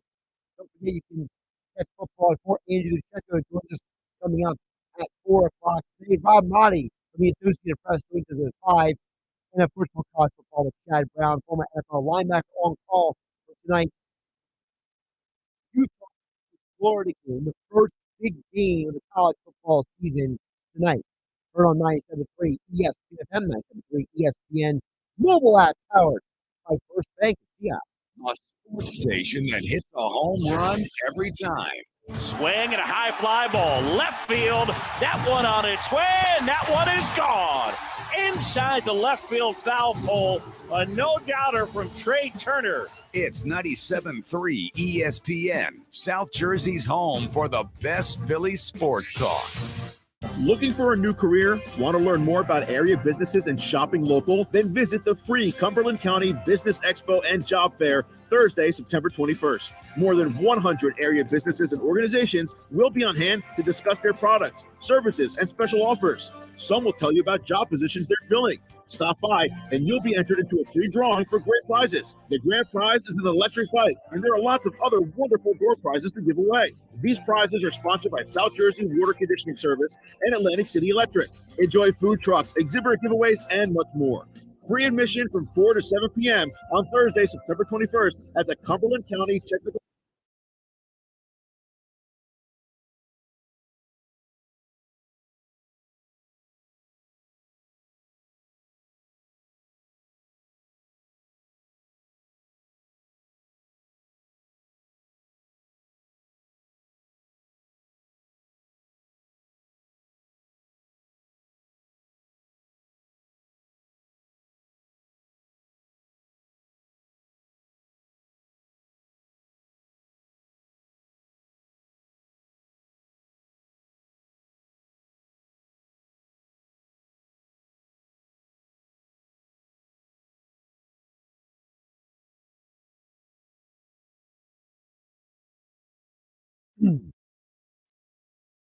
Good Thursday afternoon. I'm Josh Hennig with your South Jersey Sports Center. The Philadelphia Eagles filled the final 3 practice squad slots ahead of the weekend as they added defensive tackle Thomas Booker, offensive tackle Raven Clark, and cornerback Taiwan Mullen to the practice squad. The Eagles still do not have a punter on the active roster as Aaron Sibas is also on the practice squad.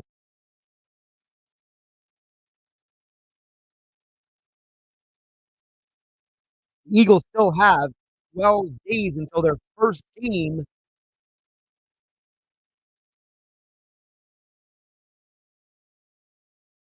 Good Thursday afternoon. I'm Josh Hennig with your South Jersey Sports Center.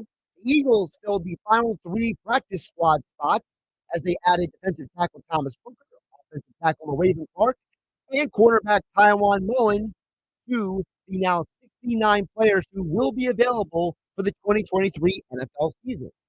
Listen to the Eagles take on the Patriots in week 1 of the NFL season. Now reach the Mike Quick on the call on Sunday, September 10th, here at your home for Eagles football in South Jersey, 97.3 ESPN.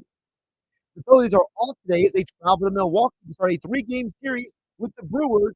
Starting tomorrow night is Zach Wheeler taking the mound. First pitch scheduled for 8:10 Eastern. For Eagles, Phillies, Sixers, and Flyers, when you download our app, your forecast is next. 2 local South Jersey high school products. 2 local South Jersey high school alumni have both joined NFL teams ahead of the 2023 NFL season. Cedar Creek High School's Bo Melton is on the Green Bay Packers practice squad, and Absamy High School graduate Abdullah Anderson is on the Washington Commanders 53-man roster. Family favor by buying a timeshare, you need my help. Hello, I'm Chuck McDowell, CEO and founder of Wesley Financial Group. 2 years ago, I started helping folks cancel their timeshare. In the process, started what's now called the timeshare cancellation industry. Timeshare is the only thing that you can buy that you can't tell me how much it's going to cost or when it's going to end. When you buy a timeshare, you give them a blank check to fill out any amount they want for annual maintenance and assessment fees. The crazy thing is, this never ends. Even when you die, your family's now going to be stuck with this burden. Stop the insanity today. Call my office now. If we take you as a client, I guarantee we'll cancel your timeshare or you'll pay nothing. Call for your free information kit. 800-743-8989. That's 800-743-8989. 800-743-8989. Oh, yeah, it's on at Matt Blatt Nissan. If you're currently stuck in a loan or lease, AJ the Trade Man can get you leased. Matt Blatt Nissan.com. It's on at Matt Blatt Nissan on the Black Horse Pike, Egg Harbor Township. Now, back to more Sports Bash with Mike Gill on 97.3 ESPN, South Jersey's sports leader. Counting down the minutes to the end of the 3 o'clock hour, Josh, I'm going to with you. We got football forward Andrew DeCecco still to come on 97.3 ESPN. Andrew DeCecco covers the Eagles for InsideTheBirds.com. Also to come, former NFL linebacker Chad Brown joins us at 4:30 in the next hour to preview tonight's game on 97.3 ESPN. Utah versus Florida. Talking about the state of college football with him. He'll be on the call for Compass Media Network. And of course, Rob Mize from the Associated Press is joining me coming up at 5 o'clock for a full picture NFL conversation. We'll check back in on the text board now at 609-403-0973. We got one person who stepped up to the plate. Tom in Margate deserves a ton of credit because Tom in Margate is the only man enough person who's willing to disagree with Joe Montana. Tom says, Josh, let us not forget that Otto Graham never lost a championship game. I think he won like 4 or 5 in a row back in the day. But for the modern quote-unquote quarterbacks, I agree Dan Marino was great, but I reluctantly got to say Tom Brady is the GOAT. That's from Tom in Margate Nation. So first of all, Tom in Margate deserves a ton of credit for being willing to disagree with Joe Montana. Number two, if your argument was to say that Tom Brady is the greatest, I don't think it's a bad argument, though. Because while Tom Brady did win a bunch of championships, and I do stand by the position that a championship is a team accomplishment, not an individual, Tom Brady won more MVPs than Dan Marino. And Tom Brady played a lot longer than Dan Marino. Now, if you want to say some of Tom Brady's stats is a bit stat compiling and that Brady's a little like Gretzky in that he played so long and did so much that some of his numbers could potentially never be caught, then I think it's certainly possible. I think if your argument is that, hey, Tom Brady has 649 passing touchdowns and 89,000 passing yards, those are numbers that will potentially never be achieved ever again because Brady played for 23 years. And who other quarterback is ever going to play at that level for 23 years? Then maybe there's a little Gretzky in there, okay? Maybe some of it is, hey, he has these numbers because he played for so long at such a high level. But I do appreciate that Tom in Margate was willing to step up and make his case. Look, what Brady did, his longevity, is an incredible testament. And I laughed hysterically last night when I saw that commercial where they were talking about, you know, the guys coming out of retirement like Randy Moss and Emmitt Smith. And Brady joked about, they had to show Brady on the commercial where he's like, come on, who's going to come out of retirement? And Julian Edelman looked at him like, dude, really? So that was funny last night. But hey, kudos to Tom and Margate for being the only person with the chutzpah to disagree with Joe Montana. Good job by Tom and Margate Nation. Cheers to you, my man. All right, coming up the other side, we'll get back to the Eagles in the NFL. Andrew DeCecco joins us for Football at 4. Andrew has been closely covering the Eagles roster, We'll get his thoughts on the Birds as well as the state of the team heading into the 2023 NFL season. I'm Josh Hennig, filling in for Mike Gill on a Thursday edition of the Sports Bash, the final day of August, here on 97.3 ESPN FM and 97.3 ESPN mobile app powered by First Bank. See ya. Tonight on Compass Media Network's coverage of NCAA football, we kick off the 2023 season with a cross-country showdown as Cam Rising and the 14th-ranked Utah Utes host Graham Mertz and the Florida Gators. Hi, it's Greg Daniels. Join Chad Brown and me for all the action as the hunt for the college football playoffs starts now. It's number 14 Utah hosting Florida. If it's NCAA football, it's right here. It's college football on 97.3 ESPN. Coverage begins at 7:30. Health Update with Robin Stoloff, empowering you to live a healthier life. As the carefree summer days wind down and the first day of school grows closer, getting our kids back to a regular bedtime schedule is vital. Kids who don't get enough sleep have less energy to think in class and to do the things that keep them healthy, such as exercising or playing a sport. So limit those up-all-night sleepovers and be firm about a set bedtime and wake time. To make it easier, keep a regular dinner time. Make sure your kids get fresh air and activity during the day. And so important, turn off screens at least an hour before bed. That blue light can stimulate their brains and make it harder for them to fall asleep. By getting our kids' sleep schedule on track, we'll make the transition from summer days to school days much easier. I'm Robin Stoloff for Health Update. Health Update with Robin Stoloff, the longest-running health series in New Jersey, keeping you healthy since 1986. Nutrition, fitness, wellness, and daily tips to help you learn more, live better. Finding great candidates to hire can be like, well, trying to find a needle in a haystack, but not with ZipRecruiter. Its powerful technology actively finds and invites qualified candidates to apply to your job. So while other companies might deliver a lot of hay, ZipRecruiter finds you the needle in the haystack. See why 4 out of 5 employers who post a job on ZipRecruiter get a quality candidate within the first day. Try ZipRecruiter for free at ZipRecruiter.com/free. That's ZipRecruiter.com/free. O'Reilly! Increase your vehicle's performance and gas mileage with Lucas Fuel Treatment at O'Reilly Auto Parts. Simply add it to your tank at your next fill-up to eliminate carbon and varnish deposits. Get 2 bottles of Lucas Fuel Treatment for $10, plus 2 times O-Rewards points. See your O'Reilly Auto Parts store for details or shop online at O'ReillyAuto.com. O'Reilly Auto Parts. WellCare of New Jersey is now Fidelis Care. We're the health plan you know with a new name and look. If you're a member, nothing is changing. You have the same benefits and services and can continue to see the doctors you trust in our New Jersey network. And if you need health insurance, count on us for quality, affordable coverage. WellCare of New Jersey is now Fidelis Care.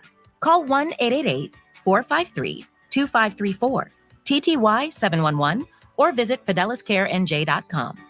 Okay, next time you're at the store, I dare you to not think about the unmistakable fresh, clean scent of Irish Spring. Yeah, you heard me. I want you to resist picturing a shower filled with those sensational Irish Spring suds. And if you succeed, well, you got what my gramps used to call resolutitude. Not a real word, but let's be honest, you're probably going to end up leaving with Irish Spring because of its irresistible scent and because you have zero resolutitude. Pick up Irish Spring at Walmart today. When you wake up well-rested on a great mattress, everything becomes clear. I do have a favorite child. Things you missed when you were tired finally reveal themselves. My life coach has a terrible life. Find your mattress at the Actually Really Seriously Best Sale of the Year for real at Mattress Firm. Save up to $700 on select Tempur-Pedic adjustable mattress sets, plus a $300 gift toward pillows and more. With fast, free delivery, the right mattress matters. We'll find yours. Restrictions apply. See store or mattressfirm.com for details. Are you already doing digital advertising sales? Do you know all about targeted displays, social media marketing, the latest in SEM, and behavioral targeting? If so, you could be Town Square Media's new advertising sales star. We are looking for passionate sales professionals to join our media and digital advertising team. If consulting and connecting local businesses with their ideal audience for growth sounds exciting, well, let's have a conversation about you working for Town Square Media. Right now is the perfect time to join our team as an advertising account executive.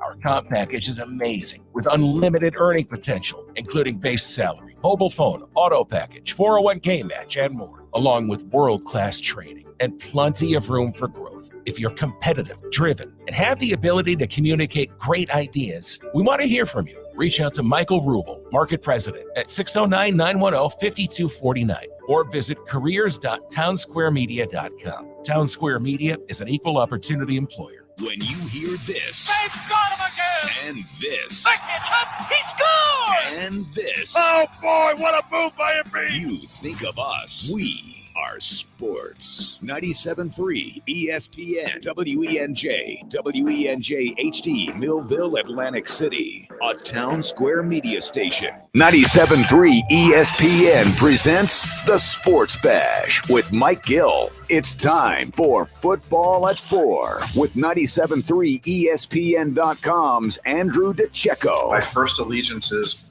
what will be best for the Philadelphia Eagles and our fans for the next 3, 4, 5 years. Powered by the Inside the Birds podcast. Now, live from inside the Matt Black Kia Studios, it's Football at 4. Football at 4 is powered by the Inside the Birds podcast. The latest edition of the Inside the Birds pod came out this morning. Andrew DeCecco joins the show every Thursday here on the Sports Bash. Josh Hennig filling for Mike Gill on 97.3 ESPN. And today's Football at 4 is being brought to you by the Gallery Bar Booking Games and Ocean Casino Resort. Go to the Gallery, go to Ocean, go for the win. For more info, visit theoceanac.com. Gambling problem, call 1-800-GAMBLER. And speaking of going for the win, Andrew DeCecco is the champion of all the Eagles writers this year. He got 51 of the 53-man roster projections correct and 10 of the initial 13 practice squad players right. So Andrew DeCecco, congratulations. You are the champion. How do you plan to celebrate? I appreciate that. And I think my pal John McMullen said it best. He said it's the most exclusive club this side of the U.S. Senate. And, it's certainly something I don't take lightly. So, no, it was a lot of fun. It was cool to see. Yeah, for those who didn't hear, Andrew was with Jeff Mosher and Adam Capel on Monday's edition of the Inside the Birds pod. And Andrew has been writing about all the machinations with the Eagles roster over at InsideTheBirds.com. So, Andrew, speaking of that roster, I want you to start with this. For you, I know that, one of the conversations we've been having before you came on today has been about the fact that, Howie Roseman and the Eagles, they look at this as not the 53, but as the 69, all of the practice squad, all the roster players. So for you, even though you predicted a lot of these guys, was there still any surprises or any players or moves that stood out for you? No, not really. I thought that there was a chance they can go 10 linemen, which is what they've done each of the past 2 seasons under Nick Sirianni. I had Josh Andrews on my 53 as the backup center. But I think if I'm looking at a mild surprise, I think I would probably say Mario Goodrich hanging on, because I had him only keeping 6 corners. But when you look at the waiver wire, young corners were getting claimed. And I think that obviously played into it. You don't want to expose a young corner to waivers if you think that there's a chance you might lose him, obviously. So he sticks as the backup corner, as a backup slot, I should say. And I think that he would be active on game day because he was a factor on special teams in the preseason. So that was a good, a good addition to the team. And he had a really solid summer. And when you're comparing it to Eli Ricks, I thought that Mario Goodrich had the more consistent summer in practice. And I thought on the field was when really you really saw Eli Ricks turn it up when the lights came on. You mentioned Josh Andrews in center. I mean, do you expect them to make another move at some point? Because as of right now, the only guy not named Cam Jurgens who has legitimate center experience, I believe, is who? Julian Good? Julian Good-Jones on the practice squad, yeah. Yeah, so, I mean, do you anticipate some other moves to be made eventually? Because, I mean, I don't think the Eagles want to be – if let's say Kelsey goes down with a major cramp, right? And he misses 2 quarters, right? Or, let's say he has a minor injury. He has to miss 1 week. I don't think the Eagles want to kick Cam Jurgens out of guard and put him at center and then put Driscoll at right guard. Right. I mean, if there's one thing that we've seen from Jeff Stoutland is they're not really inclined to move around so many different pieces and disrupt the continuity on the offensive line. So I would have to think that there's going to be something coming down something that's going to be coming down the pike in the near future. Maybe that's bringing in a Josh Andrews, who is a vested veteran, on the practice squad at some point, maybe signing him to the roster after week 1 so his contract isn't guaranteed. There's a number of different ways they can do it. Julian Good-Jones he had a good summer as well, and he could be a candidate to be elevated on game day. You can only elevate a specific player 3 times in a season before you have to make a decision on that player. So basically on the options that the Eagles have had this summer, I would say Josh Andrews possibly, or Julian Good-Jones. Now, you mentioned calling him up for the practice squad. Well, they can't call everybody up from the practice squad, right? Some guys are going to have to not make it. So on a game day, let's say things stay as is, Andrew. Who would you anticipate gets the call up from the practice squad? Well, you have to have a punter. So Aaron Sipas is going to be one of them. And I think that, Zacchaeus, if you really are splitting hairs here, Zacchaeus could return punts. He hasn't done it a ton. I think only a few times at the professional level. But Britton Covey could be a candidate to be promoted. And I think Ben Van Sumeren, from a special team standpoint, he flies around the field. He's really fast, really tenacious going down there on kick coverage. I think you need somebody like that on game day because they waived Kyron Johnson, who was a guy who logged a lot of special team snaps for them last season. You obviously don't have Zach McPherson. You don't have Sean Bradley for the season. Both of those players are unfortunately lost with a torn Achilles.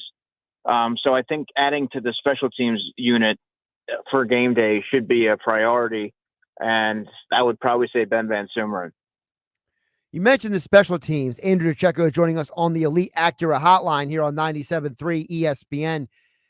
What are your thoughts on the special teams, Andrew? Because no Zach McPherson, no Sean Bradley, 2 guys who were a part of that special teams. Devin Allen got a little playing time. You mentioned Van Sumeren got some action. What do you think the Eagles will or should do with the special teams? Yeah, it's going to be really tough. I think core members this year are going to be Patrick Johnson, Christian Ellis.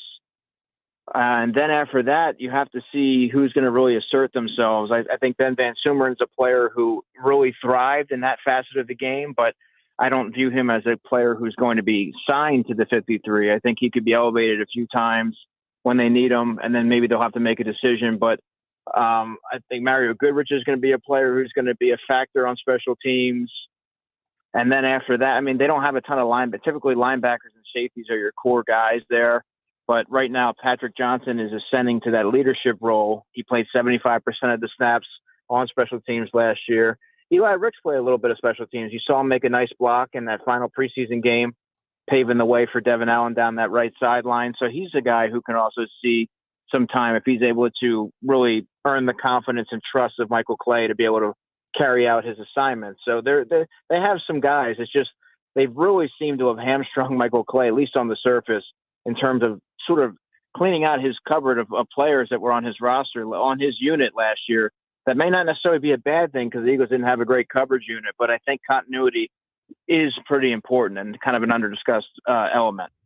Andrew, you mentioned Eli Ricks. Let's get to the cornerbacks here. It really feels like there's a lot of guys they didn't want to lose. If they waive them, guys like Ricks, guys like Keely Ringo, who they just drafted. Also, Josh Jobe has definitely earned himself a roster spot. So, what is your perspective on the corners not named Slay, Bradbury, Maddox? The next best corner on the roster, I can definitively say, is Josh Jobe. He would be the guy that if they kick Bradbury inside on any occasion, he's going to step out and be that top outside corner. Thought he looked really good early in camp and seized that top backup role, which was formerly held by Zach McPherson. But I think that Josh Jobe gives them a tough, tenacious, long-arm corner on the perimeter that's played at a high level.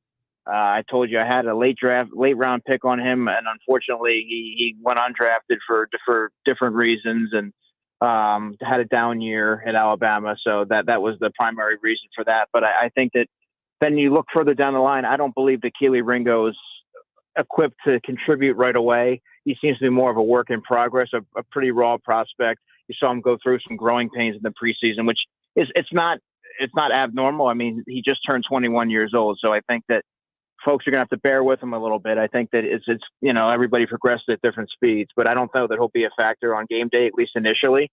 So Mario Goodrich would be somebody that I think would be active, and Eli Ricks, I'm not sure if he's going to have a role on the active game day roster, but I think later on down the line he possibly could. And I kind of see that shaking out, at least in the early going. Andrew, when you think about the fact that they have so many corners, a majority of those guys play outside, though, is there a concern for you, knowing Avonte Maddox's injury history, that maybe the Eagles kept too many outside corners? Well, that's why they kept Mario Goodrich. Mario Goodrich is the backup slot, and I thought he looked the most adept at playing that, really transitioned well from playing primarily on the outside last summer, and I thought that that's a big reason why he's on the team this year, is because he gives you some insurance playing the slot, and he looked really sticky in coverage, really instinctive, and he didn't have the flash plays that Eli Ricks had, but he was way more consistent, and he stacked those good practices throughout the summer. So he would be the guy that would get the nod of the guys that's on the 53 right now. You could always look outside if you don't believe that he can do it, but I think that right now that's why he's here. Andrew, speaking of the secondary, I want to talk to you about the safeties, because Kevon Wallace, he's gone. He's with Arizona. So now you're down to just the 4. We know Reed Blankenship is one of the starters. Evans really came on, it seems like, at the end of camp. Terrell Edmonds, I mean, he's just a steady Eddie. We know what we're getting from him. Sidney Brown is the guy that Eagle fans are really, pumped and excited about. So talk to us about the safeties and how you feel about that position, because I know for me, Andrew, that was the position I was watching the most in the past month. Yeah, for me, I was looking at that backup corner spot and seeing who was going to step up, because I really like what Mekhi Garner did, but I can certainly see why he went with the safety position, because they had a number of guys. They had 5 guys, and in my mind, I just did not envision them keeping 5 safeties. I didn't think that that was a strong enough unit to warrant carrying 5, especially when you consider that they all more or less had redundant skill sets. So I think Justin Evans gives them more of a pass coverage, versatile safety. That's certainly not his calling card per se, but I think that he's pretty adept at doing that. He's a versatile type of player. Sidney Brown's obviously their most explosive and dynamic player, but he also plays very unrestrained, and he plays at 100 miles an hour. And if you're a defense that prides themselves on eliminating explosive plays, I think initially he may not see the field or he may not be starting, but I think he's going to certainly have a role, definitely on special teams. And Wallace was a player that I did not think would be back in Philadelphia. I thought that he was going to be claimed because of his pedigree playing at Clemson, his draft status. He was a 4th-round pick, and he's still relatively young. He's 26 years old, has played a ton of snaps, good special teamer. So I think that he's going to have a pretty prominent role there in Arizona under with Jonathan Gannon again. So, and then Terrell Edmonds, who you mentioned, is a player that you saw some speculate that he may be released on, you see that on Twitter and things like that. But I never bought into that, because what we were seeing at practice is, and you see it in the games, he can step in and be a quasi linebacker type of player, help out in sub packages, those big nickel packages. So he does provide some value, and he may act as somewhat of that 4th linebacker-esque, depending on how he's deployed. But I think that he can give you some value in that and at the second level, perhaps, and give you some flexibility there. Andrew, do you think that, the starting 2 who begin on week 1 at safety may not be the starting 2 by the time we get to November and December? Yes, I think it's going to be Reed Blankenship and initially Justin Evans, if that were my guess. That's my read on it right now. But I think in time it's going to be Reed Blankenship and Sidney Brown, because Sidney Brown's too talented and too dynamic of a player to keep on the sideline. And I think that he can just be that another tone setter back there. And somebody that he reminds me of Bob Sanders. That's sort of his comparison coming out of the draft. And you want to get your playmakers on the field. And I think in time, when the game slows down for him a little bit, and they probably have a little bit more trust that he's not going to necessarily maybe give up the big play, you might see him become. I think you're certainly going to see him become a starter opposite Reed. No, I mean, Bob Sanders was Defensive Player of the Year. If Sidney Brown gets that, then he's practically a steal for them. Well, I'm not saying he is Bob Sanders, to be clear. I'm saying his play style reminds me of Bob Sanders. Gotcha. And I believe his college coach also compared his skill set to Bob Sanders.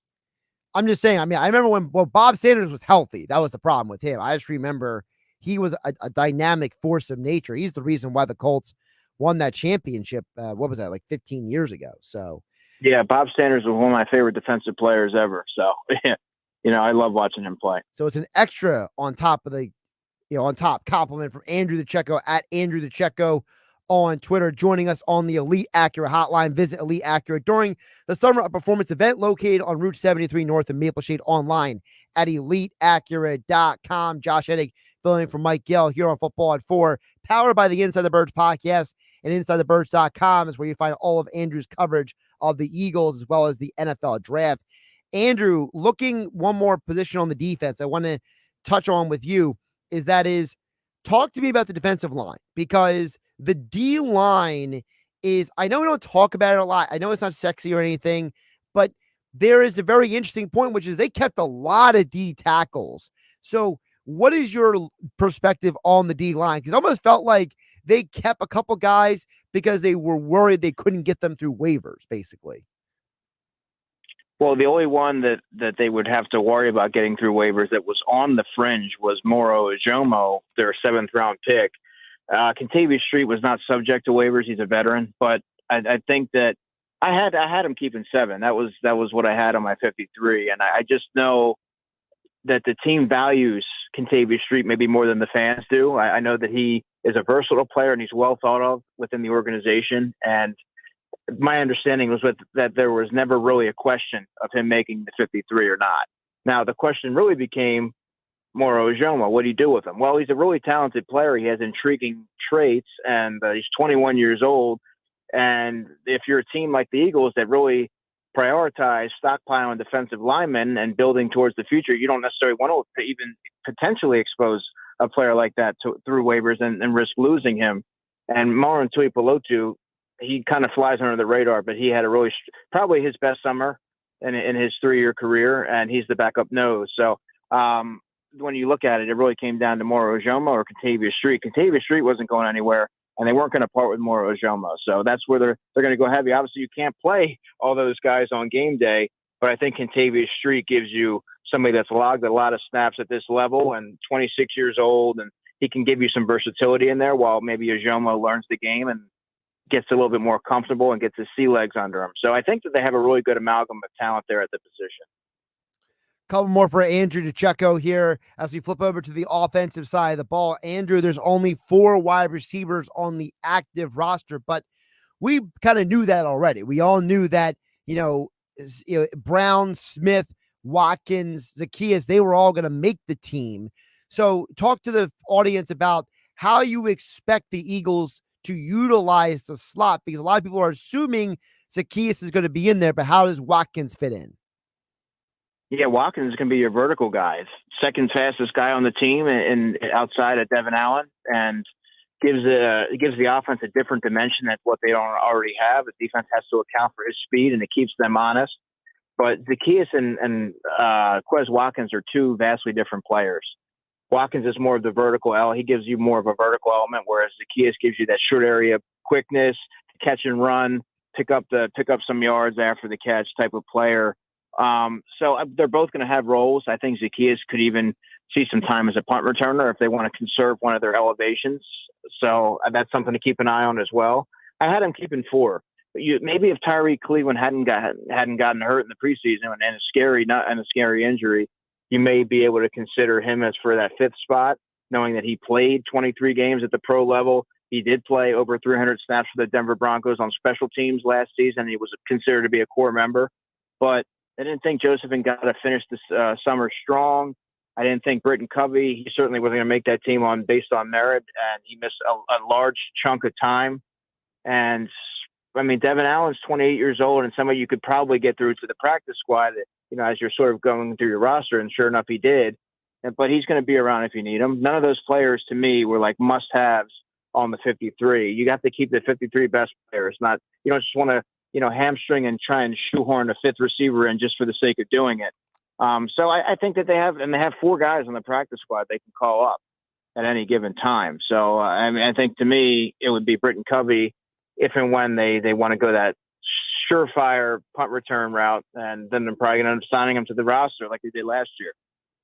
Andrew, before I let you go, I want to ask you about the one guy who the Eagles traded for this week was Albert Okwuegbunam. I want to ask you, what do you foresee his role is? Because they got 4 tight ends on the roster, and they have Brady Russell on the practice squad.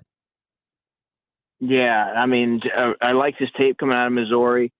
Big-bodied receiver, athletic, and he gives them a explosive pass-catching option, which is important when you consider your second tight end is Jack Stoll, who the team likes and he provides a strong blocking presence, but he doesn't give you much as a receiver. I mean, you look at his numbers; they're pretty underwhelming. But that's not why he made the team. He does a lot of the dirty work and frees a lot of guys up to make some of these explosive plays that doesn't necessarily get the headlines. But I think Albert O gives them just a different type of dimension to complement. He more so complements Dallas Goedert. Then you have to wonder what happens with Grant Calcaterra. I think if they have to make a move, he might be a guy that you consider waiving and trying to get through to the practice squad and keeping those 3. I think that he's a young player, and he's a player that Alberto I'm talking about, and someone that you can probably maybe even sign to an extension. He's on the last year of his rookie deal, if I'm not mistaken. You could probably, if he shows well, you can probably sign him to an extension early, and then you have a pretty strong gamut of pass catchers at tight end. He's Andrew DeCecco. Give him a follow on Twitter, X over at Andrew DeCecco from the InsideTheBirds.com Eagles writer and the Inside the Birds podcast, and the 2023 Eagles roster and practice squad prognostication champion. Congratulations again, Andrew. Keep up the great work. Thanks, Josh. Talk soon. And of course, Andrew's appearance here on the Sports Bash Football at 4 is brought to you by the Gallery Bar Booking Games at Ocean Casino Resort in Atlantic City. Go to the Gallery, go to Ocean, go for the win. For more info, visit oceanac.com. Gambling problem, call 100 Gambler. All right, still to come, Josh Hennig hanging out with you here on 97.3 ESPN. We'll do more NFL talk coming up at 5 o'clock. Rob Motti from the Associated Press, he's our lead NFL writer. He joins me coming up in the next hour. So we'll dig deeper into the Eagles NFL then. Plus, we got one more person who texted in who's willing to disagree with Joe Montana. I will get to Kevin from Canada.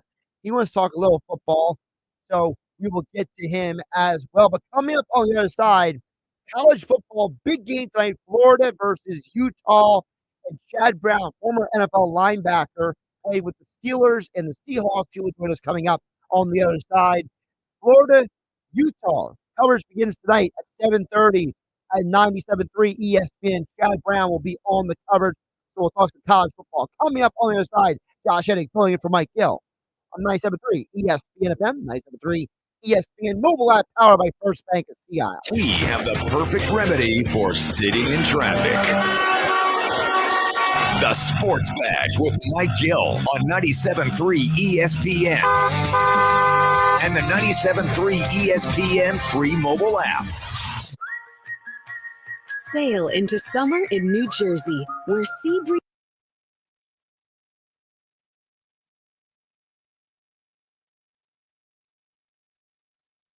Good Thursday afternoon. I'm Josh Hennig with your South Jersey Sports Center. The Eagles filled the final 3 practice squad spots as they added defensive tackle Thomas Booker, offensive tackle LaRaven Clark, and cornerback Tywone Mullen to the now 69 players who will be available for the 2023 NFL season. Listen to the Eagles take on the Patriots in week 1 of the NFL season. Mel Reese and Mike Quick on the call on Sunday, September 10th, here in your home for Eagles football in South Jersey, 97.3 ESPN. The Phillies are off today as they travel to Milwaukee to start a 3-game series with the Brewers. Starting tomorrow night is Zach Wheeler taking the mound. First pitch scheduled for 8:10 Eastern. Get more Eagles, Phillies, Sixers, and Flyers when you download our app. Your forecast is next.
Back to school is on, and Staples has great prices on everything you need for your best year yet. Save on headphones and laptops. Save on notebooks, pens, and all the essentials. Priced low and still in stock. And right now at Staples, 24-pack Crayola crayons and comp books are only 50 cents each. Plus, select notebooks are just 35 cents each. School on, save on at Staples, where school savings are always in session. Ends 9/16. In-store only. Limit 30.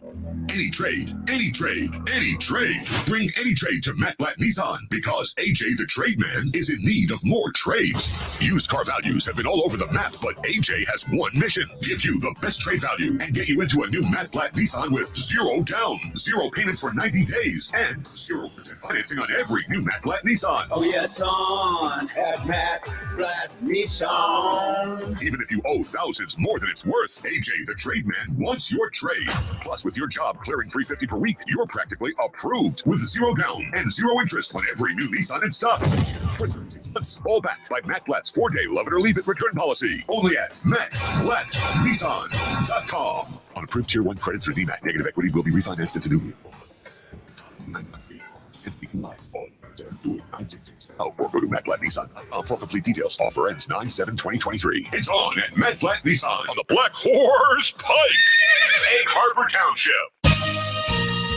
Powered by NJM. No jingles or mascots, just great insurance. This is the Town Square, New Jersey Info and Weather Network. Good Thursday afternoon. I'm Josh Hennig with your South Jersey Sports Center. The Eagles filled the final 3 practice squad spots as they added defensive tackle Thomas Booker, offensive tackle LaRaven Clark, and cornerback Tywone Mullen to the now 69 players who will be available for the 2023 NFL season. Listen to the Eagles take on the Patriots in week 1 of the NFL season. Mel Reese and Mike Quick on the call on Sunday, September 10th, here in your home for Eagles football in South Jersey, 97.3 ESPN. The Phillies are off today as they travel to Milwaukee to start a 3-game series with the Brewers. Starting tomorrow night is Zach Wheeler taking the mound. First pitch scheduled for 8:10 Eastern. Get more Eagles, Phillies, Sixers, and Flyers when you download our app. Your forecast is next. Go to Ocean Casino Resort this summer for our 5th birthday celebration. Go for the parties and the payouts. Go for the dining and the unwinding.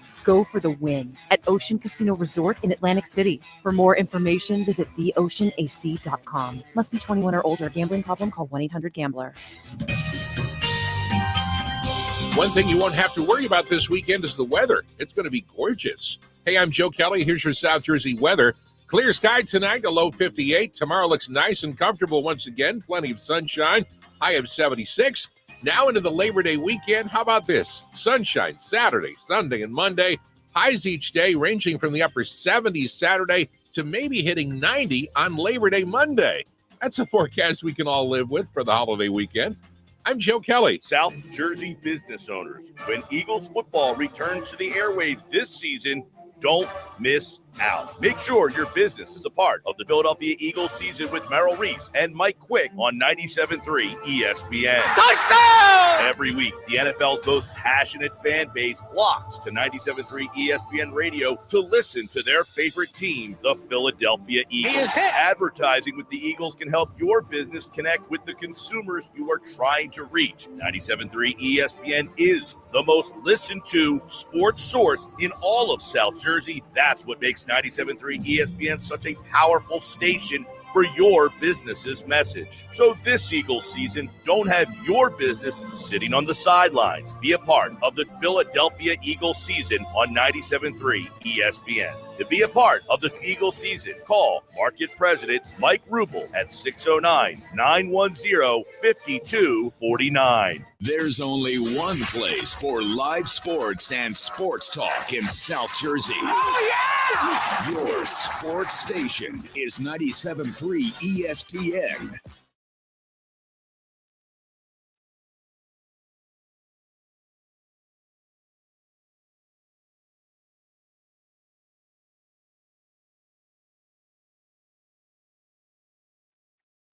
Josh Hennig filling in for Mike Gill here on the Sports Bash, 97.3 ESPN FM, 97.3 ESPN mobile app powered by First Bank of Sea Isle.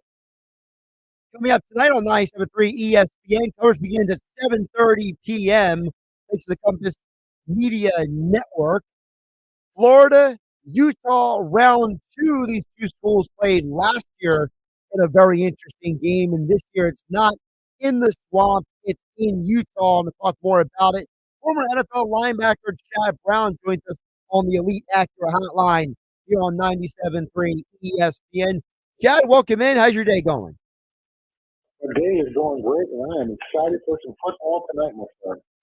So talk to us about this game, because I think for a lot of people, they knew last weekend was Week 0, but in many ways, this is the first big matchup of the college football season. So let's start with Utah. I know that Utah, they're not going to have Cam Rising.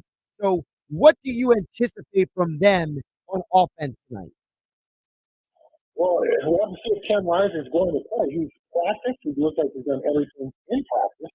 He's still listed as doubtful. And he tore the ACL last year in the Rose Bowl. Obviously, he's been a tremendous quarterback under center for Utah. But if he isn't able to go, that changes things considerably for them. But they'll probably go to Bryson Barnes, who played in that Rose Bowl game when Cameron Rising went out. They've also got the history freshman Nick Johnson, who was a track star back in high school, maybe the fastest guy on the team. And he's certainly going to be used in wildcat packages, whether it's Bryson Barnes or Cameron Rising. So I think they got some answers under center. And let's face it, Utah's not exactly a team that loves to line it up by throwing it all around the yard. They still want to win football in a very Kyle Whittingham kind of way, which is run the ball and play great defense. So even if Cameron Rising isn't available, I think there's a formula for them to find some success.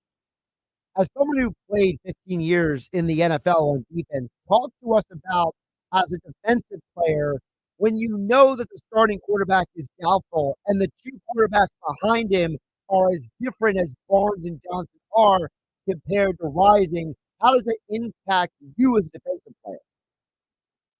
Well, there's a bit of uncertainty. And so I would have to imagine during the week, the Florida defenders have watched some tape on Cameron Rising. They've also watched tape on Bryson Barnes as well, trying to prepare for both and the different styles of both.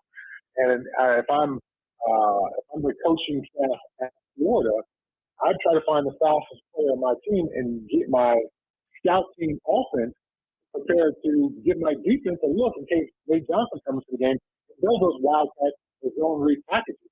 So they've had to prepare for two different quarterbacks, which is very difficult. Obviously, as defensive players, you want to face the least experienced player.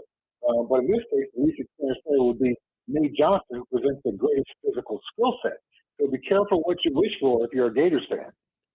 Flipping over to the Gators on offense, they have a new quarterback, that being Graham Mertz, the former Wisconsin quarterback. Chad, most people know about that Anthony Richardson is in the NFL now. So what do you anticipate from Mertz, who's a completely different quarterback than Richardson? I think Graham Mertz is still a bit of an unknown. Wisconsin is another school that has a very tried and true formula. They want to beat you up with their massive offensive line. They want to run the football. So Graham Mertz's best year was last year. He only threw for 2,100 yards, 18 touchdowns in 12 games. So when Billy Napier, the head coach at Florida, talked to the coaching staff at Wisconsin, they said that they were using Graham Mertz incorrectly, and they think his upside is much higher than what he showed at Wisconsin. So if that's true, and that's going to be the Graham Mertz that shows up on the field today, I think they've got some talent at the wide receiver and tight end position. They've got two great running backs to allow Graham Mertz to kind of get comfortable in the offense and maybe shock some people with his ability to throw some play-action passes down the field. He's definitely skilled in the shorter, more intermediate stuff. But if they can run the ball, get those safeties creeping up for Utah, there's going to be opportunities down the field. And I think he could, again, shock people with his arm talent. Talking with former NFL linebacker Chad Brown here on the Elite Acura Hotline. Josh Hennig filling in for Mike Gill on 97.3 ESPN. Florida versus Utah coverage begins tonight at 7:30 p.m. on the Compass Media Network here on 97.3 ESPN. Chad will be on the call for the game tonight. You know, one of the topics, Chad, going into this game as well is Utah has been a team that's been contending for the Pac-12 championship in recent years. But after this year, it looks like the Pac-12 is going to have a death of 1,000 cuts. So, Chad, for you, what is your perspective on this looking like it is the last year of college football as we know it? Yeah, it's a bummer. As a Southern California guy, as a guy who sold programs not only at the Rose Parade, but at the Rose Bowl game as a kid growing up, I'm sad to see what looks like it's going to be the absolute, demolition of the Pac-12. Utah, as you point out, back-to-back reigning Pac-12 champions. We'll see if they can have a three-peat this year. But the conference, despite its, instability nationally as a conference, there are some very good teams. There is some great quarterback play in this conference. Michael Penix Jr. in Washington, Bo Nix in Oregon, Jaden Delore in Arizona, Cameron Ward at Washington State, Caleb Williams, the returning Heisman Trophy winner at USC. We talked about Cam Rising here at Utah, but let's not forget at Oregon State they got DJ Ungalele and Shedeur Sanders at CU. So there's so much talent in this conference. Hopefully, the football fans in the country don't look at next year with the demolition of the Pac-12 and overlook what's going to be some really good football and some exceptional quarterback play in the conference this year. One of those schools that are being talked about, Chad, is your alma mater, Colorado, now with new head coach Deion Sanders over there. And, of course, Colorado is one of the schools that's leaving the Pac-12 after this year. What is your perspective on Colorado right now? Because, it's a very different program than it was when you played there. Well, first off, I'm sure Coach Prime would want to correct you. It's not Deion Sanders, it's Coach Prime. So, put some respect on his name, as he would say. But I'm excited about the return of interest, return of Colorado to the national football, landscape, the possibilities that Coach Prime brings, the passion and money returning to the program. Let's face it, the Bucs have been one of the worst programs in college football the last couple of years. And last year, there were certainly weeks where they were the absolute worst program in college football. So for Coach Prime to come in and renew the hope and optimism around the program, while I think the glory days of my time where we won a national championship are quite a bit of ways away, at the very least, I expect them to be better, to be competitive, and hopefully in a year or two, actually be able to compete, not in the Pac-12, but in the Big 12, as far as being at the top of the conference and a possible champion. What is a real expectation? What is a realistic expectation for Colorado this year, considering the big roster turnover they have had and the fact that, as you said, Coach Prime is basically having to build this from the ground floor up? I think 68 new scholarship players since the end of last season, 88 overall new players in the program since the end of last season. That's a turnover number I think is unparalleled in college football history. It may be the greatest talent turnover in college football history. But trying to get essentially what at this point is probably a band of mercenaries to come together and be a great football team, that's difficult to do. The best teams in my college career and in my NFL career that I played on were not always necessarily the most talented teams. They were the teams that were the most together, that had the time together where they knew what each other was doing versus everyone showing up to campus for fall camp. And you got to put, not just the coaches put names on guys' helmets, but you got to put names on helmets so that other players can know each other's names. That kind of turnover does not lend itself to success in my mind. So a bowl game would be absolutely incredible to get to 6 wins. I don't think that's possible looking at the Buff schedule. So I'm thinking 4 to 5 at the max. Talking with 15-year NFL linebacker Chad Brown on the Elite Acura hotline here on 97.3 ESPN. He will be on the call for tonight's Florida versus Utah game. Coverage begins at 7:30 p.m. here on 97.3 ESPN. Chad, a couple more before I let you go. We mentioned the transfer situation at Colorado. What are you feeling right now about the state of college football with all of these transfers, with NIL and everything that goes into it? Because I think for some people, they're still processing how all this is going on. Well, I mean, you mentioned the player side, the ability to transfer schools and the NIL. I'm happy to see players begin to get paid. I'm happy that players have the ability to move when they're in a situation that's not advantageous for them. But we're also looking at conference realignment, as we've talked about with the Pac-12. I think we fast forward 5 years, 10 years down the road, we're going to have 2 conferences, an AFC, NFC kind of thing, the SEC and the Big Ten. And there'll be 20 teams in each conference, 2 10-teams divisions within each conference, and they will compete for the Tier 1 national championship. And all those schools will be the top schools in the country.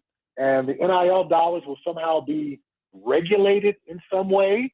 I don't know exactly how that's going to look, but there'll be some way where every player on the team gets a certain amount of money, and you can sign a separate deal if you're the quarterback, but everyone shares and all that. And all the teams in that level of college football will all share in that same level. Then below that will be Tier 2, and that will be the leftovers from the Pac-12, the leftovers from the ACC, the leftovers from the Big 12. And that will be, frankly, some schools from the SEC and the Big Ten who've been kicked out, Northwestern, Vanderbilt, and Rutgers. And those kind of schools will be kicked out of those upper-tier conferences once all this realignment is done. And maybe we end up with a relegation thing like they have in soccer overseas, where if you're the bottom 2 schools in the future Big Ten that has 20 schools in it, you get kicked out, and somebody else below gets a chance to come up. Okay, Cincinnati, you think you're one of the big boys? You want to compete up here with the big boys? Well, come on up and see what you can do. See how you can compete against Alabama, who has 10 analysts on their staff, not coaches, analysts, who all make over $250,000, who are former college or NFL coaches. Mm-hmm. Let's see how you do against these guys when they order 7 tons of meat every year for their training table. Let's see if you can compete against these guys. And I think that's the future of college football, with this Tier 1, with the absolute cream of the crop, Clemson, Ohio State, Michigan, Texas, all those powerhouse schools that we think of, and everyone else down there in Tier 2 and Tier 3 competing for their own version of the national championship, because they can't compete on a dollar-for-dollar basis with those top 40 teams up there in Tier 1. Chad, before I let you go, I want to ask you, because you mentioned Alabama, who do you think can win the national championship who's not named Alabama or Georgia this year? Oh, man, it's the blue bloods at the tops are the blue bloods. You got to talk about Ohio State. You got to talk Michigan. You got to talk Clemson. These schools that have, I hate to bring it all down to the dollars and cents, but it ends up being dollars and cents. If you have a better training table, your athletes get bigger and stronger faster. You have better coaches because you can pay your coaches more. They get better on the field. You get better performance in those guys.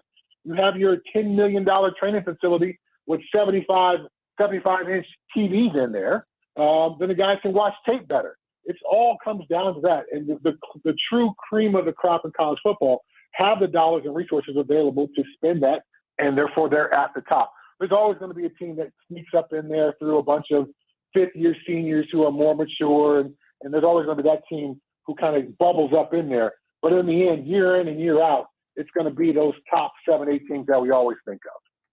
He's Chad Brown. He'll be on the call tonight for Compass Media Network. 7:30 p.m. is the pregame coverage, 8 o'clock kickoff.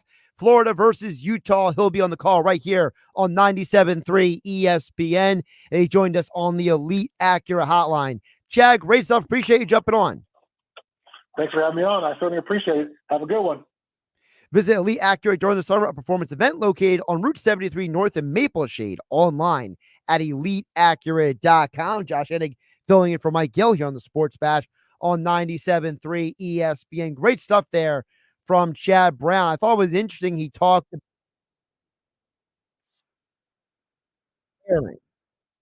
for all these quarterbacks. But I gotta believe that between their travel issues with the game tonight, plus having to prepare for multiple quarterbacks. I mean, I know Chad was saying Cam Rising is doubtful, but everything that I've heard and read says that the likelihood of Cam Rising playing is basically like under 10% for this game tonight. So, at least for me, I'm looking at this game tonight as Florida, Utah. I think Utah wins the game. I know that they are a -5 on the spread right now. At the majority of books, I see -4.5 at a couple. I think Utah wins outright. I just don't see a scenario, barring any crazy injuries, where Florida can win this game. I think that being at elevation, I think that Utah being the team that returns more starters than last year, and I think that Kyle Whittingham is just a better football coach right now than Billy Napier. So I think when you tune in to 97.3 ESPN tonight, listen to Chad Brown on the coverage of the game, I think you're going to hear a game where Florida will keep it close for a bit, but Utah will pull away at the end. I like Utah to cover that spread tonight. I'm looking it up right now. I know Utah is favored. Yeah, Utah's favored -4.5, -5 for the game tonight. So definitely like Utah going into this game tonight. Again, you can hear the game right here on 97.3 ESPN. I'm Josh Hennig filling in for Mike Gill. We'll talk more football still to come. Rob Monty from the Associated Press at 5 p.m. tonight. Are you ready for Eagles football? He's firing and it is intercepted! Eagles pick it off! We are too. And walks in for the touchdown! Beautiful execution. Beautiful. Listen to the Philadelphia Eagles with Merrill Reese and Mike Quick all season long on 97.3 ESPN, South Jersey's official Eagles station. Hi, I'm Dan Tracy. I'm a workers' compensation attorney. At Goldenberg Mackler, we've handled thousands of workers' compensation claims over the years. Our experienced attorneys understand the law and will fight to get you the benefits that you deserve. When injured at work, make the right call to Goldenberg Mackler. Call us at 609-344-7131. That's 609-344-7131. Or visit us online at gmslaw.com. Discover credit cards automatically double all the cash back you earn at the end of your first year, which means... Wait, hold up. Question for the audio engineer. Go ahead. Did I read that right? Discover automatically doubles all your cash back? Yeah, that's what the script says. So if I get a Discover card right now, I can earn twice the cash back. Apparently. Wait! Unlimited first-year cash back match, only from Discover. See terms and learn more at discover.com/match. Wendy's new breakfast 2 for $3 Biggie Bundles let you create your own delicious combo. Choose from a sausage biscuit, egg and cheese biscuit, small seasoned potatoes, and a medium hot coffee. But it's obvious which combo's the best. Sausage biscuit and small seasoned potatoes. Well, maybe it's the fresh cracked egg and cheese biscuit with a medium hot coffee. Or 2 savory sausage biscuits. Whichever you pick, you can't go wrong. Choose wisely. Choose Wendy's new 2 for $3 Biggie Bundles. Limited time only. U.S. price and participation may vary. Not valid in a combo. Single item at regular price. School on! Save on! Back to school is on, and Staples has great prices on everything you need for your best year yet. Save on headphones and laptops. Save on notebooks, pens, and all the essentials. Priced low and still in stock. And right now at Staples, 24-pack Crayola crayons and comp books are only 50 cents each. Plus, select notebooks are just 35 cents each. School on, save on at Staples, where school savings are always in session. Ends 9/16. In-store only. Limit 30. We all hear the radio ads about the IRS. They tell you to be afraid, to be scared, and they try to frighten you into calling. I'm not here to do that. Tax Relief Advocates is different. TRA is here to tell you that if you owe money to the IRS, whether it's $5,000, $50,000, or $500,000, we have a solution. It doesn't matter if you're sitting in your car, at work, or with your kids. No matter where you are, call now. 800-583-2668. Don't lose hope. TRA can eliminate or reduce what you owe to the IRS. There is zero risk to you. If we can't reduce your tax debt, then you pay nothing. Our passion is taxes and helping individuals fix their IRS problems. We have a 5-star rating on Google and Yelp and an A+ with the Better Business Bureau. You don't need to be afraid of the IRS any longer. End your tax nightmare today by visiting us online at TRA.com or call 800-583-2668. 800-583-2668. Tax Relief Advocates. Real solutions for real people. Hey, it's Mike Gill. Trio North Wildwood is where casual elegance meets delectable dining. Experience the perfect blend of comfortable atmosphere and gourmet cuisine. Savor our chef-inspired dishes made with the freshest ingredients, featuring options for all tastes. Treat yourself to a night out at Trio North Wildwood and indulge in the ultimate dining experience. Reservations on Resi. Don't miss out on the taste sensation that is Trio North Wildwood. 700 New Jersey Avenue, North Wildwood. Chef-driven, quality-focused, TrioNW.com. 21 days of beauty. 21 days with daily beauty steals of up to 50% off. 21 days of Slay. 21 days of Yay. 21 days of Are You Kidding Me right now? Beauty's biggest event is on now till September 16th at Ulta Beauty. Discover irresistible deals on must-have brands like IT Cosmetics and Fenty Beauty by Rihanna. Plus, new launches from Pat McGrath Labs. Shop in store, online, or pick up today. Ulta Beauty. The possibilities are beautiful. Conditions apply. Jim Gaffigan here with some more Straight Talk. Let's take a moment to appreciate our sweet children, loving grandparents, and eternal soulmates. Now let's use them to save money on wireless. Because with the Straight Talk Silver Plan, you get 4 lines for just $25 a month with unlimited data and no contracts. So add those human pawns, loved ones, and save money. Thanks, kids. They're finally worth it. Straight Talk Wireless, available at Walmart. Get 4 lines on Silver Unlimited for $25 per line per month, plus taxes and fees. For data management practices and additional terms, visit straighttalk.com. Ruthie, our last summer barbecue is this weekend, and it has to be epic. Well, Total Wine has this new reposado that'll rock your barbecue. And my favorite Cabernet will make your famous ribs even famous-er. Yeah. Need it. Wow. And at those low prices, they'll be great for my first fall barbecue. Ooh, I'll trade you my famous ribs recipe for one of yours. With the lowest prices for over 30 years, you'll always find what you love and love what you find. Only at Total Wine & More. Drink responsibly, B21. Save thousands at Matt Blatt Kia. Get out of your old trade today, even if you owe thousands more than it's worth. Go to mattblattkianj.com for more details. That's mattblattkianj.com. It's gotta be a Matt Blatt Kia. Now, back to the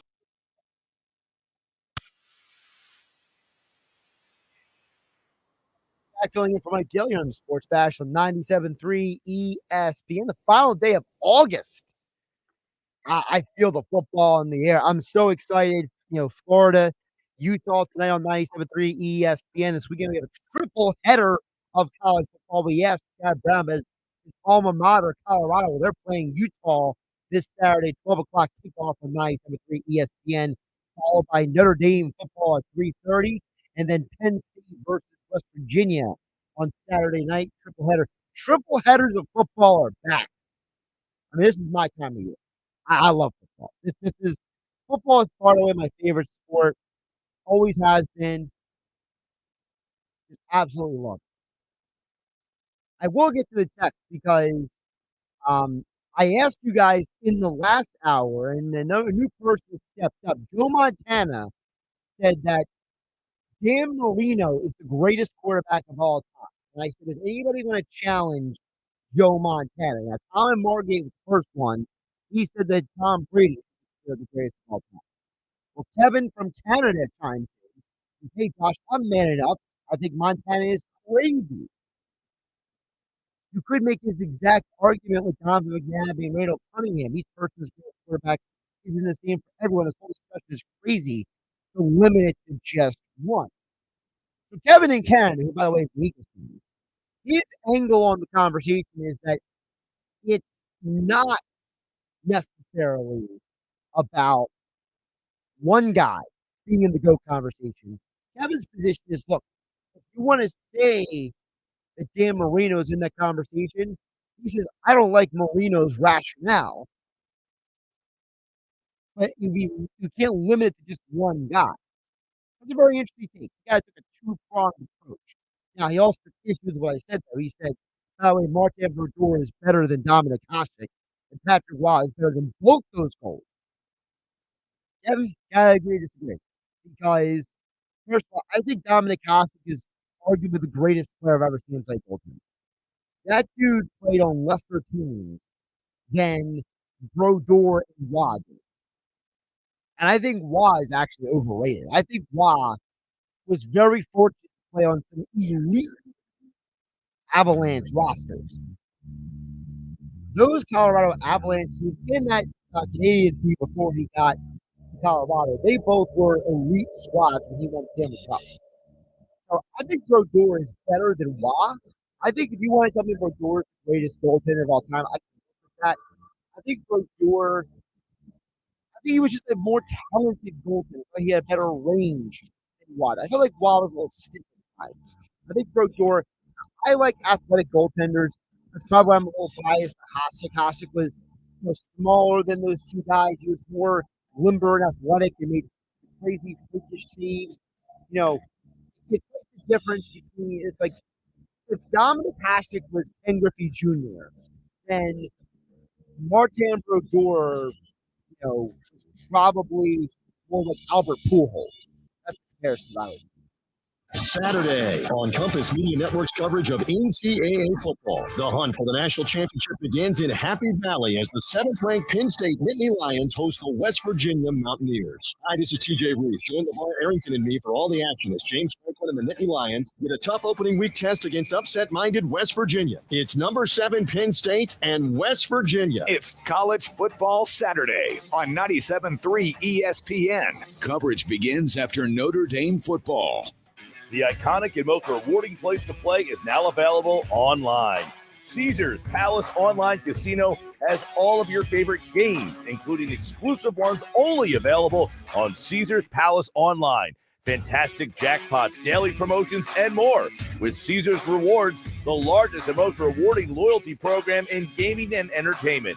Every play brings you closer to the remarkable benefits only Caesars can offer. Bonuses, dining, tickets, VIP experiences, stays at over 50 Caesars Rewards destinations, and more. As a welcome to you, download today to get a $10 sign-up bonus and 100% deposit match up to $1,000. You must be 21 and physically present in New Jersey or Pennsylvania. Minimum wagering within 7 days required to unlock bonuses. Full terms and wagering requirements at CaesarsPalaceOnline.com/promos. If you or someone you know has a gambling problem, call 1-800-GAMBLER. Please play responsibly. All right, team. Apps on the table by 7:30 sharp. Jalen and his catering company have a lot on their plate. Really particular. He needs a bigger team to continue climbing up the food chain. Throughout this event.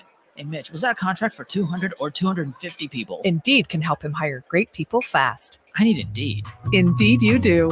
Our hiring platform instantly connects you with quality candidates, and you can schedule and conduct virtual interviews right from the Indeed dashboard. Visit Indeed.com/credit and get $75 towards your first sponsored job. Terms and conditions apply. He was just texting his mom he'd be home soon. He never arrived. She was just telling a friend about her engagement. The wedding didn't happen.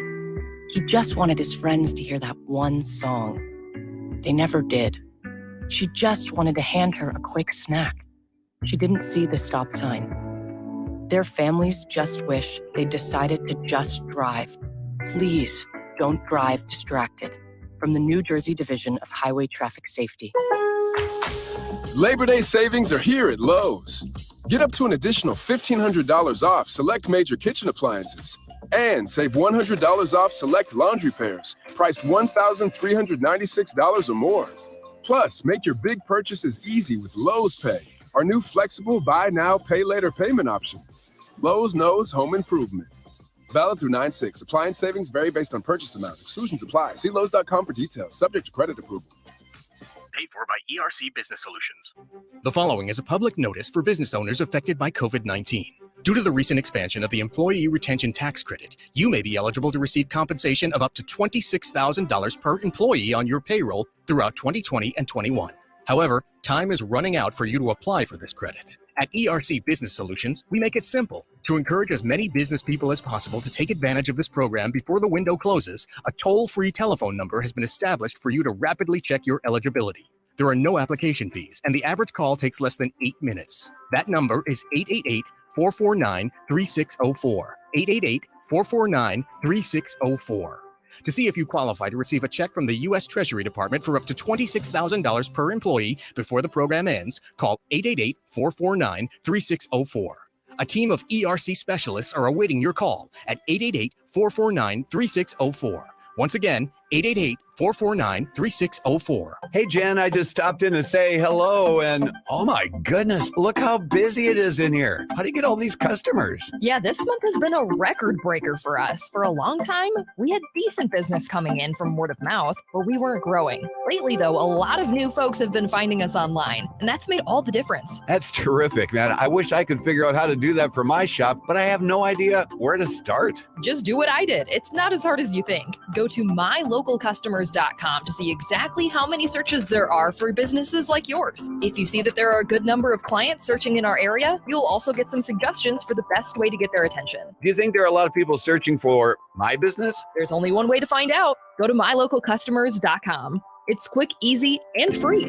Go to mylocalcustomers.com for a free local customer analysis that will show you how many customers are searching online for your type of business. It's quick, easy, and free. Visit mylocalcustomers.com. That's mylocalcustomers.com. Sports is what we do. You're in your car, you're in your house, you're wherever you are. You're a sports fan. 97.3 ESPN. Because if you weren't a sports fan, you wouldn't be listening. WENJ HD, Millville, Atlantic City, a town square media station serving all of South Jersey. This is the Sports Bash with Mike Gill on 97.3 ESPN. Now, live inside the Matt Black Kia Studios, here's Mike Gill. Josh Hennig filling in for Mike Gill on the final day of the month of August. 97.3 ESPN FM, 97.3 ESPN mobile app powered by First Bank of Seattle. We are home for the Eagles, college football, and the NFL here in South Jersey. This is my time of year, folks. You know me. I'm big football fan, and we're going to transition back to the NFL. We talked college football last hour. We'll get back in the NFL now. Rob Motti covers the NFL for the Associated Press. He's our lead NFL writer at Rob Motti on Twitter, and he joins us right now on the Elite Acura hotline here on 97.3 ESPN. Rob, welcome in. As I told you off the air, I'm glad to hear that all you got was some heavy rains down there in Florida. So thank the Lord for that. How you doing today? Amen, man. I'm doing well. Prayers to all those folks affected by the hurricane. We're fortunate enough to have missed most of it, little off the Gulf Shore. I know our favorite beaches got hit and got hit hard, but it's that time of year, man. Hurricane season down here in the Florida region, football season. It's almost a red November. I changed it for the Phillies, Josh. Forget about red Octobers because Game 7, Game 6, Game 5, I think even are in November. So we're looking for a red November to go with those Phillies too as well. Well, I'm going to start with this. It's not about the Eagles or the Phillies, Rob. I want to rope you into another part of the conversation we had. So earlier today on ESPN Radio, Joe Montana said the greatest quarterback of all time is not himself, and it's not Tom Brady. He said it's Dan Marino. And he went on to explain about that Dan Marino basically did more with less than everybody else did. What is your take on Montana giving the GOAT crown to Marino? Really? Because he's avoided that conversation. He doesn't like talking about that. I've had this conversation with him. He's uncomfortable with it. And his reasoning was what? Marino did more with less as far as talent on his own personal skills? Or does he mean around Marino? Around Marino. Well, he didn't win. He didn't win a Super Bowl. So, and I love Dan Marino to the point. If I had a son, I wanted to name him Marino. Like Dan Marino. Dan Marino. Does your wife know that? Yeah, she does, and she nixed that, and she nixed Montana for I was going to name Melina Montana. She said no to that too as well. So I'm a Marino guy, but I certainly don't even put him in the. I love them, but I don't put him in the top 5. It's Tom Brady, hands down. Talk about doing more with less. Turned Julian Edelman and Danny Amendola and Wes Welker into star players and wherever. It's just hard to deny 7 Super Bowls. And then Joe's got to go right there in the top, right there at number 2, and Peyton Manning. And I would put, Aaron Rodgers is up there, and John Elway, and Dan Marino is certainly in the mix, but he's not the GOAT. So it's surprising to me that Joe Montana would go that route. Well, I'll play you the audio. Here's what Montana said. This is earlier today on ESPN Radio. The explanation for why he would give Marino the title. Go back and watch what Dan did. When it was the rules hadn't changed. It's not a little bit easier to do things today as a quarterback.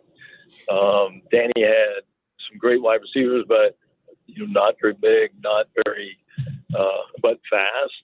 And the accuracy that he throws with, the numbers that he threw up, and unfortunately for him, he didn't have great defenses behind him. We had one of the best defenses. Ronnie Lott thinks it's the best team in defense that we had and put on the field, and the best team we had. And the game is a crazy game, but he's one of those guys that I actually got up off the bench to watch play when we would play against him. And but the things he was able to accomplish, how many touchdowns that he threw for, the quickness of his release, the accuracy, I just don't think he ever got his due. Rob, your reaction to that? Yeah, I agree. I don't think Dan Marino gets his due because too often, and as I said, he didn't win anything. People put how many Super Bowls did somebody win into the equation, and it takes more than just a quarterback in the offense. It takes a defense. It takes a running game. It takes coaching and all of that. I understand Joe being humble there, being modest there, trying to give one of his contemporaries some love in Dan Marino, but I'm just not. And again, I love Dan. He's my original favorite quarterback before Randall Cunningham even. And I can't go as he's the great. He makes some valid points in that the game has changed, obviously, Josh, and we know that it's much easier to accumulate passing yards nowadays. It's much easier to sit in the pocket and throw without the fear of having your knees cut out from under you. And we saw last year some questionable roughing the passer calls. So it's certainly a little bit easier, and guys can play as Tom Brady showed to 45, Aaron Rodgers right now at 39, and they could take care of their bodies and continue playing and accumulate numbers. But ultimately, for me, it comes down to, like, you want to talk about a guy who did more with not having a lot around him at times. I know what Brady one year had Randy Moss and didn't win, right? But then the fact that he's able to win with whoever Bill Belichick surrounded him with, to me, it's a no-brainer. It's an easy conversation. When it was 4-4, I was still waffling back and forth. But after it was 5, 6, 7, it's Tom Brady. And as much as Joe wants to be humble, he's the second greatest. He's number 2. It's an interesting conversation, though, because, Rob, I've always said that to me, a championship is more of a team accomplishment than an individual accomplishment. And, like, for example, you look at a guy like John Elway, he had multiple years where he had more interceptions than Dak Prescott had last year. So it's like, you look at some of these guys, like, on one hand, you don't win without great talent. Like, there's never been a bad team that won a championship. But on the flip side, the quarterback still has to be great in his own sense to win a championship. Yeah, you still have people like, Brad Johnson and Mark Rippon and Jeff Hostetler and Trent Dilfer who won championships. So it's a very interesting, pulling back and forth. Like, to me, what makes Brady great, at least for me, Rob, is not as much the championships. It's the fact the guy played for like 25 years and played at a high level for that entire time. Like, to me, if Brady played, it's like almost like, to me, Brady's like Gretzky. The dude played for so long and put up so many crazy numbers. Like, that's what makes them great, is the longevity and the sustained elite ability. Because to me, a team can win a championship and the quarterback, like a Peyton Manning, be carried there by a defense. Yeah, and we saw that, like you said, with Denver, that Peyton Manning who was benched for, what was his name? Brock Osweiler at some point, and then came off the bench in the playoffs and then won the Super Bowl. Tom Brady and Wayne Gretzky, I think, are like you put them in the same category. That's what I think of. I think Gretzky, I think Babe Ruth, I think Tom Brady, you think Ali, you think Tiger Woods, Jack Nicklaus, like the greatest, the most elite athletes, the greatest of their era, of their sport of all time. Joe mentioned that Marino did have some receivers. I remember the Marx brothers, Mark Duper, Mark Clayton, Tony Nathan at running back. Like, I mean, I was growing up in South Philly. I was an Eagles fan, but I had an AFC team. In fact, Josh, I still have this like knit hat, a Miami Dolphins knit hat.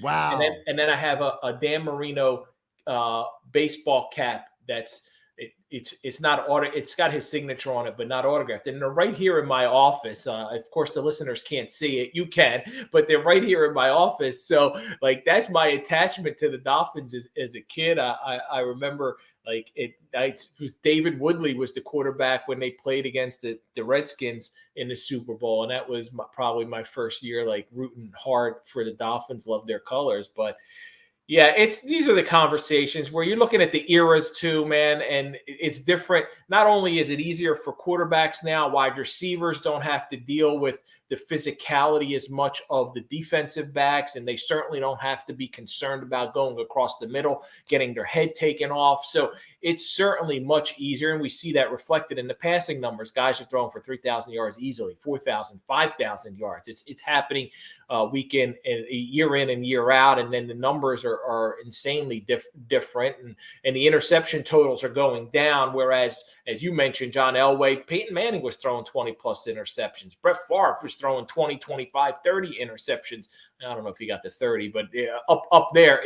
And now guys like that, like you look at what Dak did last year. What was it? 14, 15, however many it was, and everybody's talking about Dak Prescott regressing.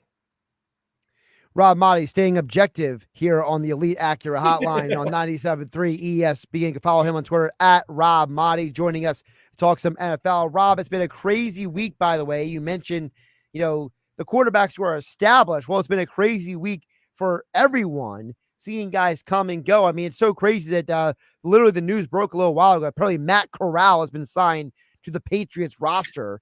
So now they got Malik Cunningham, Bailey Zappi of the practice squad, and Matt Corral in the mix behind Mac Jones. Have there been any surprises or standout moves so far this week around the NFL for you? Well, the Bailey Zappi initially was a surprise, and then they quickly bring him back on the practice squad. So there's a lot of what is referred to, Josh, as roster gymnastics, right? You're playing around with the roster. You're cutting a guy. You're putting like your punter, exposing him, and then you're bringing him back. The Jets did that. The Eagles did that with Sipos. And I was surprised by a number of trades. It almost felt like the trade deadline on what was it, Tuesday before 4 p.m. And none of them were really big or major deals, but you got several guys moving. Teams their Chiefs and Raiders make a move, an interdivision trade. That's kind of rare sometimes to see teams helping each other out like that. And that was kind of probably a little bit of a surprise that there were so many teams trying to make trades as opposed to figure out a way to improve. But you'll continue to see guys being added right now to the practice squad. I keep getting the emails from random teams who just added 8 and who added 9. And then, of course, that's all leaking already. And I thought maybe the Colts would be everything that unfolded with Jonathan Taylor was a little bit of a surprise. I was hoping for a resolution. I know the Colts were hoping for some sort of resolution. It's a difficult situation. It's a frustrating situation for both sides. Here's a guy who is a star running back who knows what his value is and deserves it. But at the same time, you got a rebuilding organization who understands that running backs aren't getting paid right now in the NFL. And why should they go out there and give him a big time contract? Now, you can argue that, well, they got a rookie quarterback playing on a rookie deal, and if you want to help him and enable him to have some success, you can afford to pay a running back top dollar while you have a rookie quarterback under contract. So I think the Panthers obviously did that, bringing in Miles Sanders because they knew they were going to draft Bryce Young, number one. That's one thought for the Colts. But Jonathan Taylor was hurt last year. He's hurt now. He's on the PUP list. And I can't fault Indy for wanting to see him be out on the field and be healthy before they give him that kind of deal. So I would hope to see some sort of resolution at some point with that. To me, that was probably kind of the biggest surprise at the trade deadline in this week. Speaking of the Colts, I mean, I remember for years it was like that was the franchise of stability, right? Like they were like, whether it was Manning or Luck, it was like they had the quarterback, they had the offensive line, they had the steady receivers you always could rely on. They had all these guys on the team that was like, and they were good at drafting.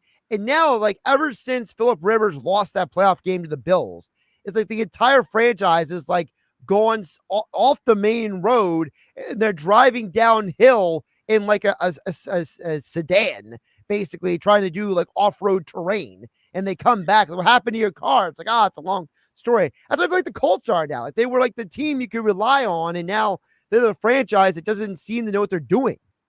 Yeah, and I think it starts with overreacting to missing the playoffs the year they go 9-8. When you bring in a quarterback, Carson Wentz, who has 27 touchdowns and 7 interceptions, which are numbers that teams would take in a heartbeat for a quarterback.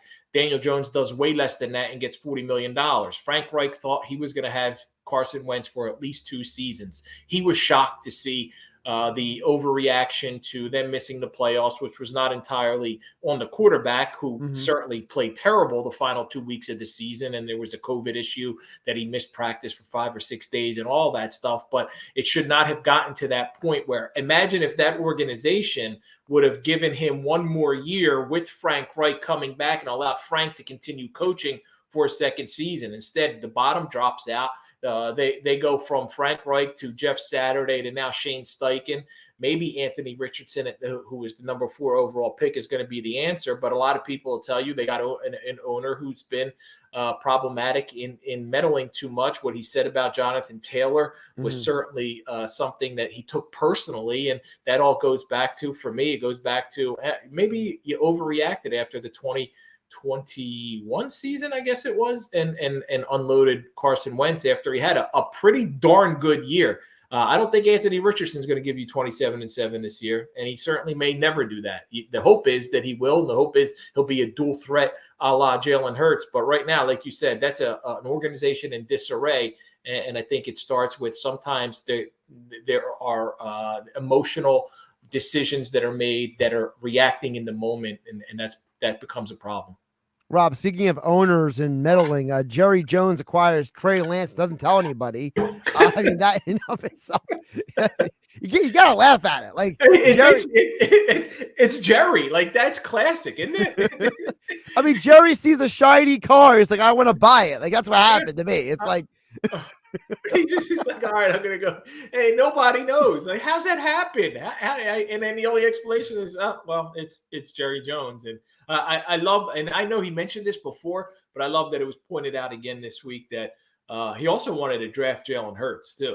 He had his eyes on Jalen Hurts, but the Eagles snapped them up. So he wasn't going to let that happen with Trey Lance now that he's available. Rob, isn't this the same Jerry Jones that like made fun of the Eagles because of the way they build their roster? Like, wasn't he the same guy who was like, these teams and, trading for future draft picks, like that team in my division, he's the same guy who makes fun of the Eagles for how they build their roster. But then when they find a diamond in the rough, he wants to be like Bill Polian years ago, being like, I remember Bill Polian's like, we had Tom Brady on our board. Like, that's what Jerry Jones is doing. Jerry's like, oh yeah, we like Jalen Hurts too. Like, I mean, Jerry is like on another planet, man. We had Tom Brady on our board for 6 rounds and let him go, Bill. That's, right. Well done out of you, my man. But but the Cowboys, like Rob, I said it earlier this week. I hope Dak looks at this situation, just says, okay, fine. I hope he goes out there, has 40 touchdowns, wins a couple playoff games, and then he says, peace, I'm leaving in free agency. Like, that's what I hope happens in Dallas. He's got no reason to fear Trey Lance. Like, what has Trey Lance done to be a guy who's going to push Dak Prescott. Like if he could have been, if they went out there and got, I mentioned Carson, if he would have went out there and got Carson Wentz, somebody who's actually accomplished something in the NFL, then it would be, to me, you go out there and bring in Trey Lance. Like if they would have brought in, who else is out there? Well, Nick Foles is at it, but he's available. Matt Ryan, I know he's doing CBS, but he's available. He's actually been an MVP, but Dak Prescott should not be offended by Trey Lance being in there to kind of push him in any kind of way. I think Dak is primed, to be honest, for a big year. I think Dak bounces back from last year. I love the addition of Brandon Cooks. I think Brandon Cooks is a guy who really stretches the field. Everywhere he goes, he gets you 1,000 yards. It's all he does, no matter what team, no matter which quarterback's throwing the ball to him. He can be in Houston. He can be in New Orleans. He was in New England the one year when Malcolm Jenkins laid him out in the Super Bowl. He's gonna do well, and I think he's gonna help out the Cowboys offense. My biggest question mark for the Cowboys on their offense is, can they make sure, and they got a decent offensive line and they took care of Zach Martin, make sure that you keep Dak Prescott healthy. Is Tony Pollard going to be able to duplicate what he did last year? And if he can, if that offense is rolling, I think Dak's going to put up big numbers, and they're going to really push the Eagles in the NFC, in an NFC East where we haven't seen a team repeat in 20 years. Of course, the team that repeated the last time was the Eagles in the NFC East, so maybe there is a good omen there. I will ask you, Rob, speaking of the Eagles, we're talking with Rob Motti from the Associated Press right now on the Elite Acura Hotline. Rob, is there a concern that you have about the Eagles? Because I think a lot of people, they're maybe picking around the edges, right? It's a lot of, well, Jalen Hurts only did it 1 year, or it's, well, they're replacing 5 starters, or it's, all the safety. Like, my concern has been the safety situation. Like, I am completely perplexed with the safety situation. But like, is there something for you that you would say this one thing could hold them back? I think it's injuries. If they start to lose, like we forget that last year this team, all their starters were healthy in the Super Bowl. They were a very healthy team. I know Jalen got hurt, and it almost was serious, and it was for 2 weeks late in the season when they had already locked up the number 1 seed. But I hate to say, like, due for some, but it's hard to go through 2 seasons in a row where you don't suffer some significant injuries, where if somebody starts to fall in that offensive line, like that, to me, is the one thing that can hold the Eagles back, is if they start to lose key pieces. I think the offense can be as good, if not better, than last year. Another year of Jalen Hurts being in this system. I know it's a new coordinator in Brian Johnson, but he's got some weapons around him. I know they lose Miles Sanders, but they got some DeAndre Swift and Rashad Penny and whatever they can do on the ground, I think is going to be similar to last year. I think he's going to be a better pocket passer and have more awareness and more presence, even more so than last year. So I think the offense, if it stays healthy, can be even better than last year. I know there's some changes, obviously, on defense. We talk about the losses that they had. Maybe that the depth isn't as strong, new defensive coordinator, but if they start to lose key players, key pieces, that to me has to be the big issue, the big concern for Eagles. And you really, that's for every team though, Josh. Anybody you lose any, it's whoever, as much as it's talent, it's also who's healthiest in December and who's healthiest in January to be able to get you to play in February. Yeah, it's part of the reason why I'm picking Tampa to win the NFC South, because I think that the Tampa Bay Bucks had 1 million injuries last year. And I think if they're half healthy this year, I think with a competent quarterback, they could win a very poor division. Injuries are like the forgotten weapon against a team every season. I feel like most years when a team is disappointing, outside of like the Denver fiasco last year, like the majority of disappointing teams, it's the injuries that sidetrack you, right? Yeah, you start there, and that's a great point you bring up with the Bucks last year. Like, their offensive line was in shambles. They were losing players consistently. Like, they had no protection for Brady. He didn't have, other than Mike Evans, his receivers weren't consistently healthy.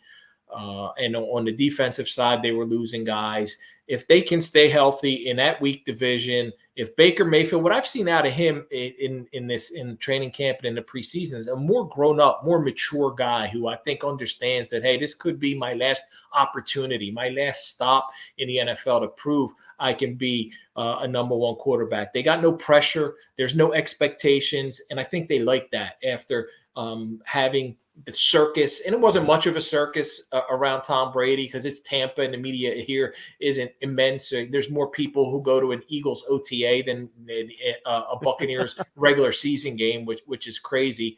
But I do think they could be sneaky, and 8-9 wins might probably win that division again. I like the Saints. I actually got to make my preseason picks tomorrow, so I'm going to consider your Tampa Bay prediction, Josh. I don't want to be a homer now that I'm in Florida and the Bucs are, but I was waffling between them and the Saints. I don't think either one's going to win more than 9 games. I like Derek Carr a lot more than I like Baker Mayfield as a quarterback, so that might give me the push there.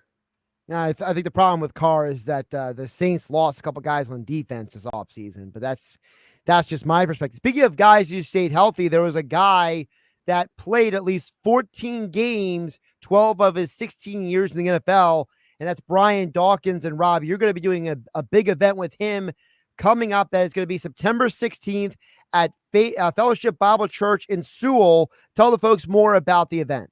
Yeah, Brian Dawkins and I have done a few of these events. They're incredible opportunities to hear a very powerful speaker talk about what he went through in his lifetime, in his journey, in his career, overcoming anxiety, depression, suicidal thoughts.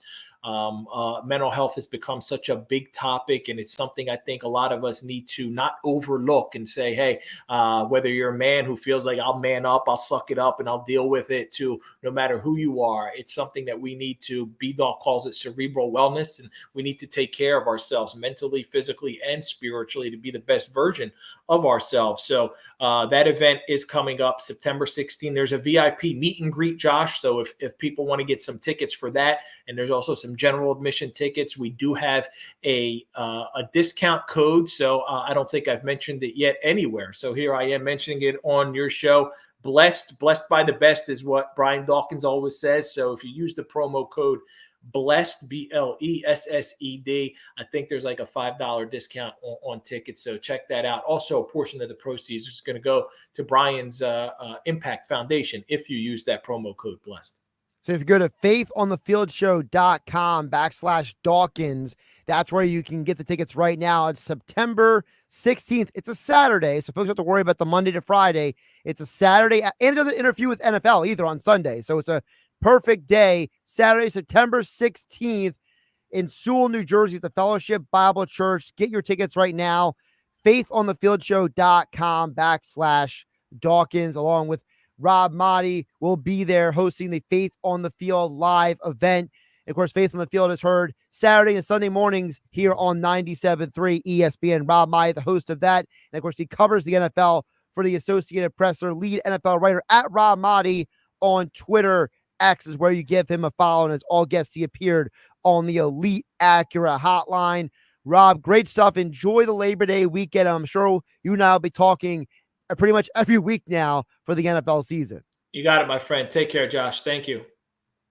Visit the Elite Acura during the Summer of Performance event located on Route 73 North in Maple Shade, online at EliteAcura.com. As you heard Rob say, if you use the promo code BLESSED when you get your tickets over on faithonthefieldshow.com/Dawkins, you get a $5 discount on your tickets for the event Saturday, September 16th at Fellowship Bible Church in Sewell, New Jersey. Josh Hennig hanging out with you here on the Sports Bash, filling in for Mike Gill on 97.3 ESPN FM and 97.3 ESPN mobile app, powered by First Bank of Seattle. Still to come, we'll check in on the text board at 609-403-0973, and we will react to more on the Eagles, the NFL, the Phillies, and more still to come as we wrap up the final day of August 2023. Football season is right around the corner, and you hear it all right here on 97.3 ESPN. You haven't downloaded the 97.3 ESPN free mobile app?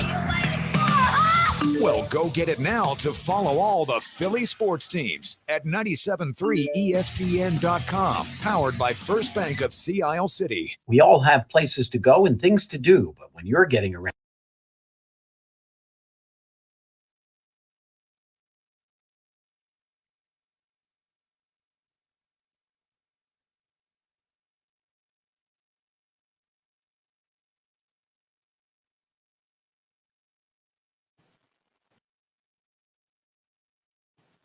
My list growing up, when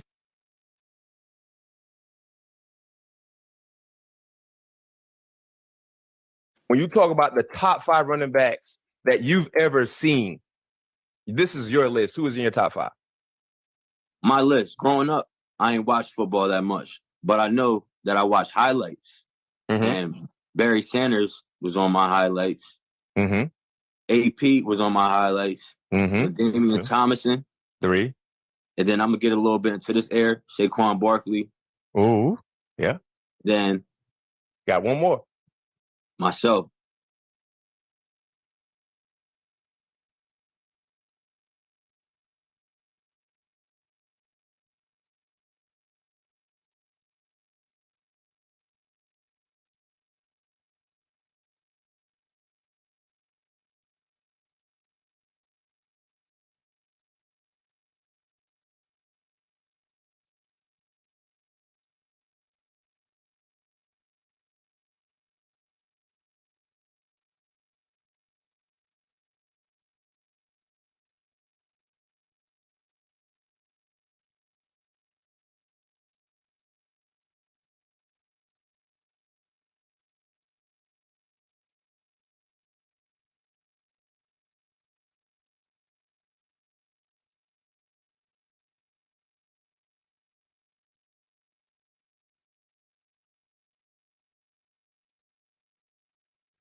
TTY 711 or visit FidelisCareNJ.com. WellCare of New Jersey is now Fidelis Care. New name and look, same benefits and care. Okay, next time you're at the store, I dare you to not think about the unmistakable fresh, clean scent of Irish Spring. Yeah, you heard me. I want you to resist picturing a shower filled with those sensational Irish Spring suds. And if you succeed, well, you got what my gramps used to call resolutitude. Not a real word, but let's be honest, you're probably going to end up leaving with Irish Spring because of its irresistible scent and because you have zero resolutitude. Pick up Irish Spring at Walmart today. Powered by the all-new BetParks New Jersey Casino and Sportsbook app. BetParks.com. This is the Town Square, New Jersey Info and Weather Network. Good Thursday afternoon. I'm Josh Hennig with your South Jersey Sports Center. The Eagles filled the final 3 practice squad spots as they added defensive tackle Thomas Booker, offensive tackle Raven Clark, and cornerback Taiwan Mullen to the now 69 players who will be available for the 2023 NFL season. Listen to the Eagles take on the Patriots in Week 1 of the NFL season. Mel Reese and Mike Quick on the call on Sunday, September 10th, here in your home for Eagles football in South Jersey, 97.3 ESPN. The Phillies are off today as they travel to Milwaukee to start a 3-game series with the Brewers. Starting tomorrow night is Zach Wheeler taking the mound. First pitch scheduled for 8:10 Eastern. Get more Eagles, Phillies, Sixers, and Flyers when you download our app. Your forecast is next. Atlantic City is your place for really fun, really cool times this summer. Live it up with a true original. Enter to win an authentic AC getaway at AtlanticCityNJ.com. One thing you won't have to worry about this weekend is the weather. It's going to be gorgeous. Hey, I'm Joe Kelly. Here's your South Jersey weather. Clear sky tonight, a low 58. Tomorrow looks nice and comfortable once again. Plenty of sunshine, high of 76. Now into the Labor Day weekend. How about this? Sunshine Saturday, Sunday, and Monday. Highs each day ranging from the upper 70s Saturday to maybe hitting 90 on Labor Day Monday. That's a forecast we can all live with for the holiday weekend. I'm Joe Kelly. Are you already doing digital advertising sales? Do you know all about targeted displays, social latest in SEM and behavioral targeting? If so, you could be Town Square Media's new advertising sales star. We are looking for passionate sales professionals to join our media and digital advertising team. If consulting and connecting local businesses with their ideal audience for growth sounds exciting, well, let's have a conversation about you working for Town Square Media. Right now is the perfect time to join our team as an advertising account executive. Our comp package is amazing with unlimited earning potential, including base salary, mobile phone, auto package, 401k match, and more, along with world-class training and plenty of room for growth. If you're competitive, driven, and have the ability to communicate great ideas, we want to hear from you. Reach out to Michael Rubel, Market President, at 609-910-5249 or visit careers.townsquaremedia.com. Town Square Media is an equal opportunity employer. Now, back to the Sports Bash on 97.3 ESPN. 5:35 here on the Sports Bash. Josh Hennig filling in for Mike Gill on 97.3 ESPN. Always good talking with Rob Motti. Great stuff from him at the NFL. And well, along with that GOAT conversation that I realized we were going to.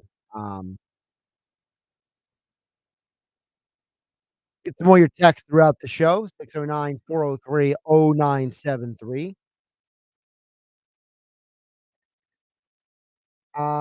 Just going through the texts here, trying to see if there's anything. There was one text I was going to read. Oh, Danny H.T. says Brady is clearly the greatest quarterback by far.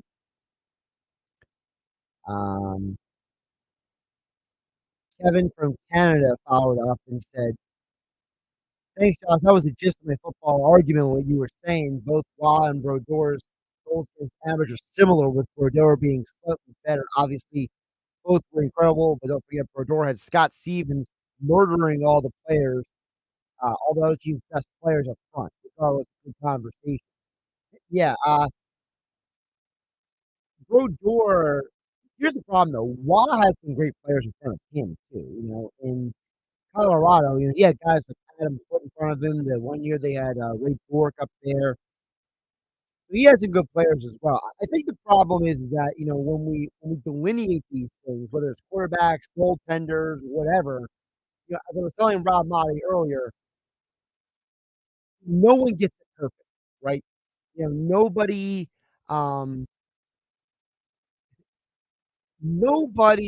wins a championship by themselves. I think that the issue is that we can nitpick all these rosters all we want, but some of it just comes down to preference, if championships are all that matter to you, then probably a guy like Tom Brady is your guy. Probably like a Patrick Waugh is your guy. But if there are other things that go into your conversation about what makes a quarterback great, what makes a goaltender great, what makes the NBA players great, if it's rings, you're going Jordan.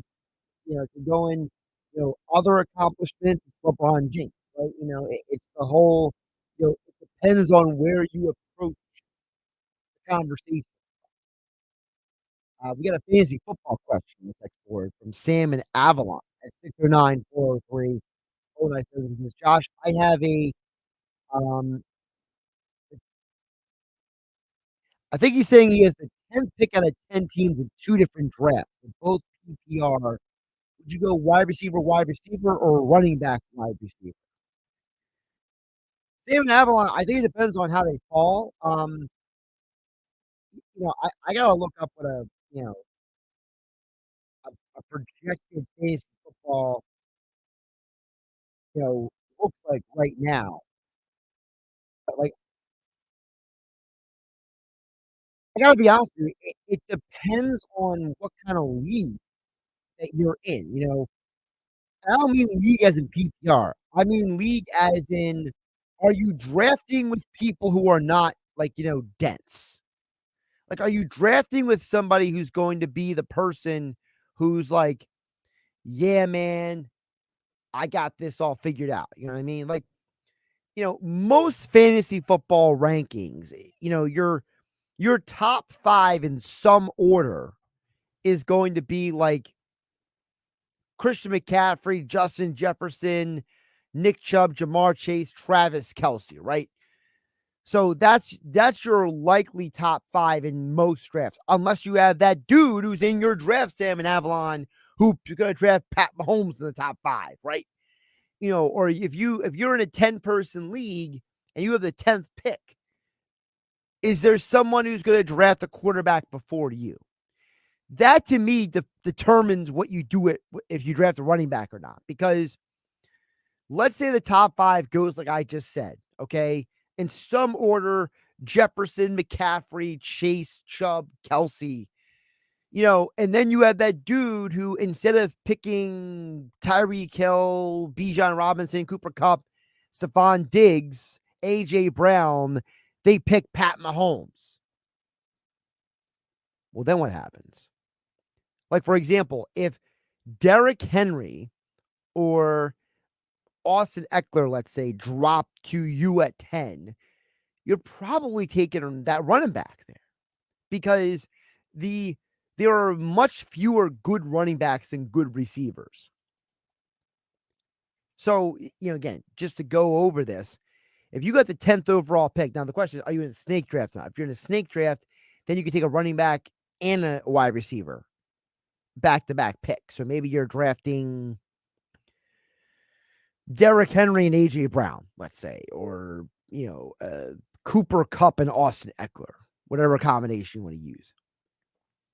If you're not in a snake draft and you're going literally the 10th pick in every round, then maybe your second round pick then is like a Jalen Waddle, Christian Olave, or maybe even go quarterback there.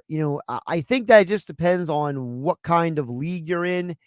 And I'm not trying to call anyone stupid, but I have been in enough fantasy drafts that every year of every draft I've ever been in, there's a guy that gets overdrafted that you're just like, wait, what just happened? You drafted who? You drafted who? What? Why?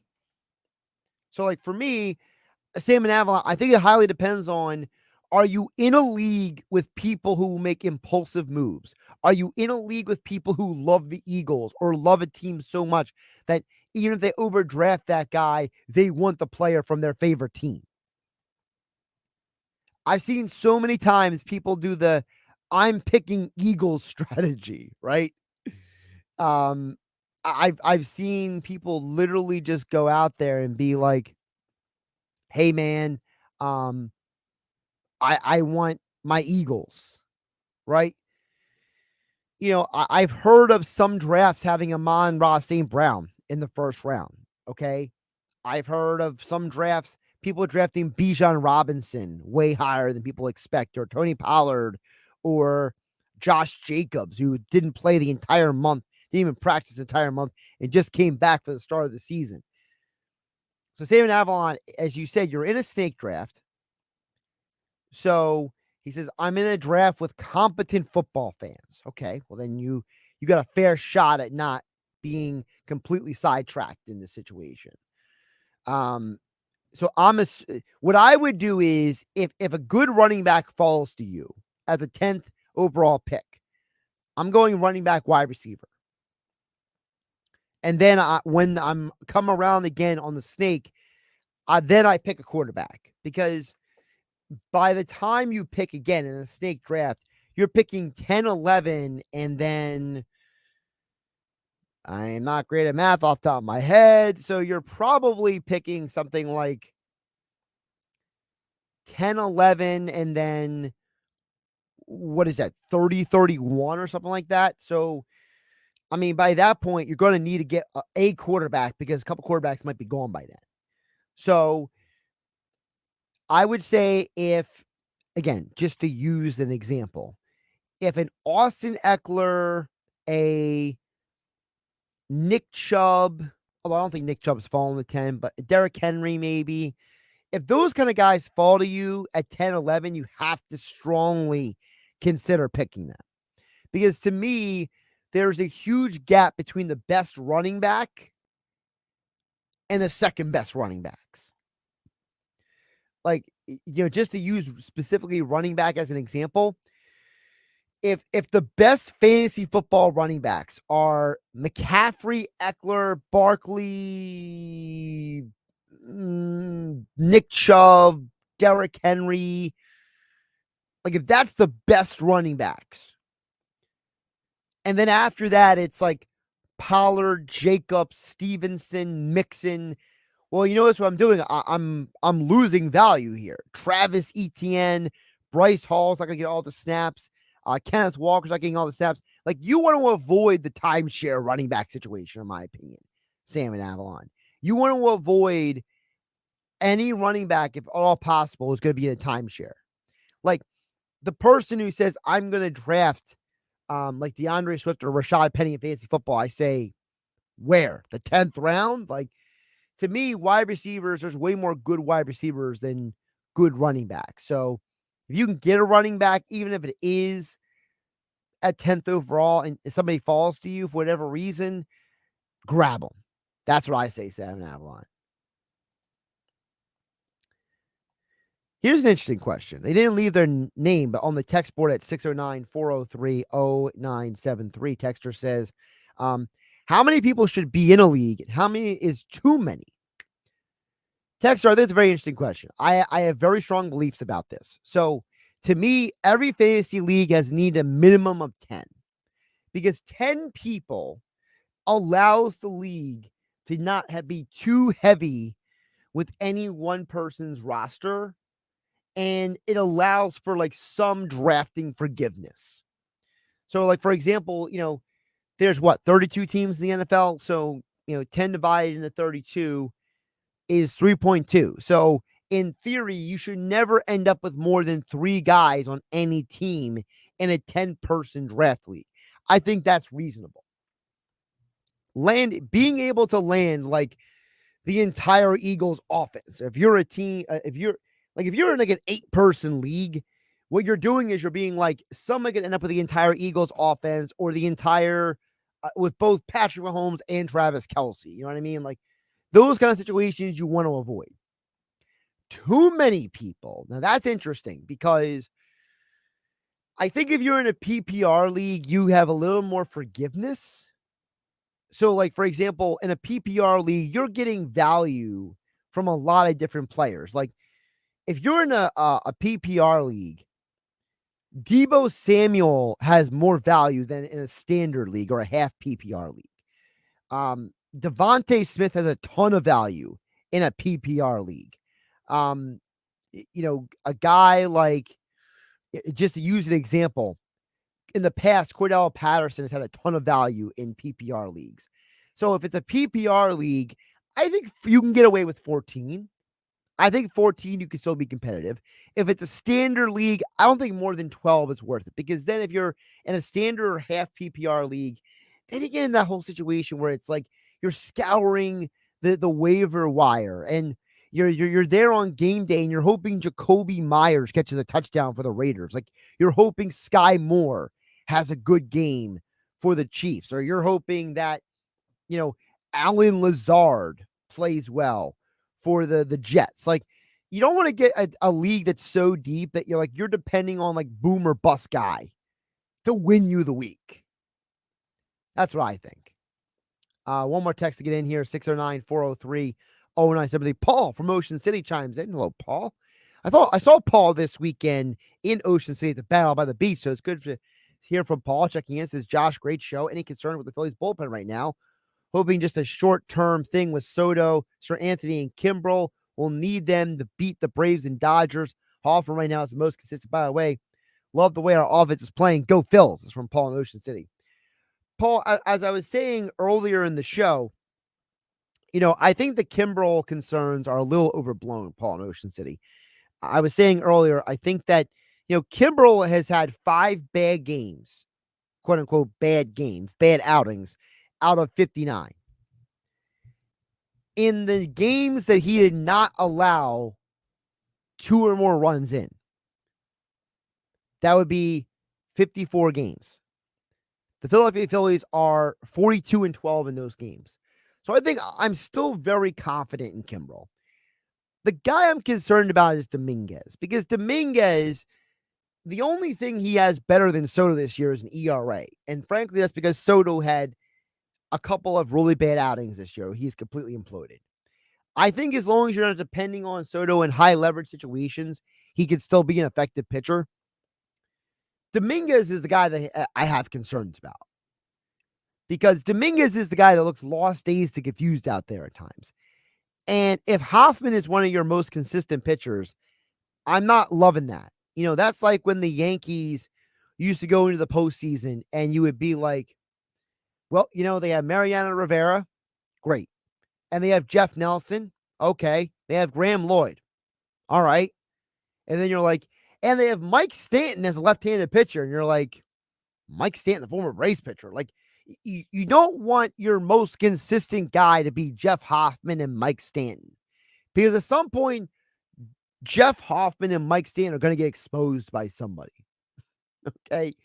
By the way, the Braves and the Dodgers are playing for a 4-game series this weekend. And when you look at that series, the pitching matchups, there's a strong possibility that the Braves win that series 3 out of 4, even though it's a 4-game series starting tonight, because the Dodgers pitching matchups, it's Lance Lynn, Julio Urias, Bobby Miller, and to be determined is pitching for the Dodgers. And I can tell you guys, TBD is the worst pitching day for your team every single year. Meanwhile, the Braves are going Strider, Fried, Elder, Morton. They're throwing their 4 best pitchers. And the Dodgers are throwing their 2 best pitchers. At best, I think the Dodgers split even. So, very interesting matchup this weekend between the Braves and Dodgers. Josh Hennig hanging out with you here on the Sports Bash. We'll wrap up the show coming up on the other side. A sports station that hits a home run every time. The 1-1 hit in the air, left field. That one way back, on its way and out of here.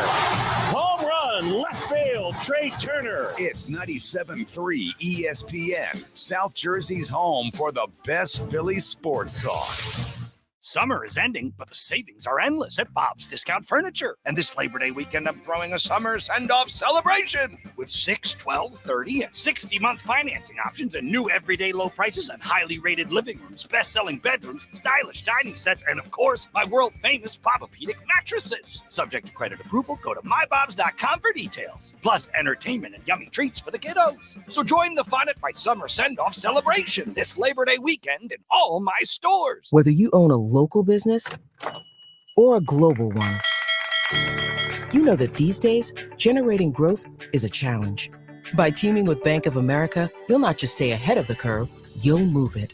With access to experts, award-winning insights, and business solutions so powerful, you'll make every move matter, locally and globally. Visit bankofamerica.com/banking for business to learn more. What would you like the power to do? Copyright 2023 Bank of America, N.A.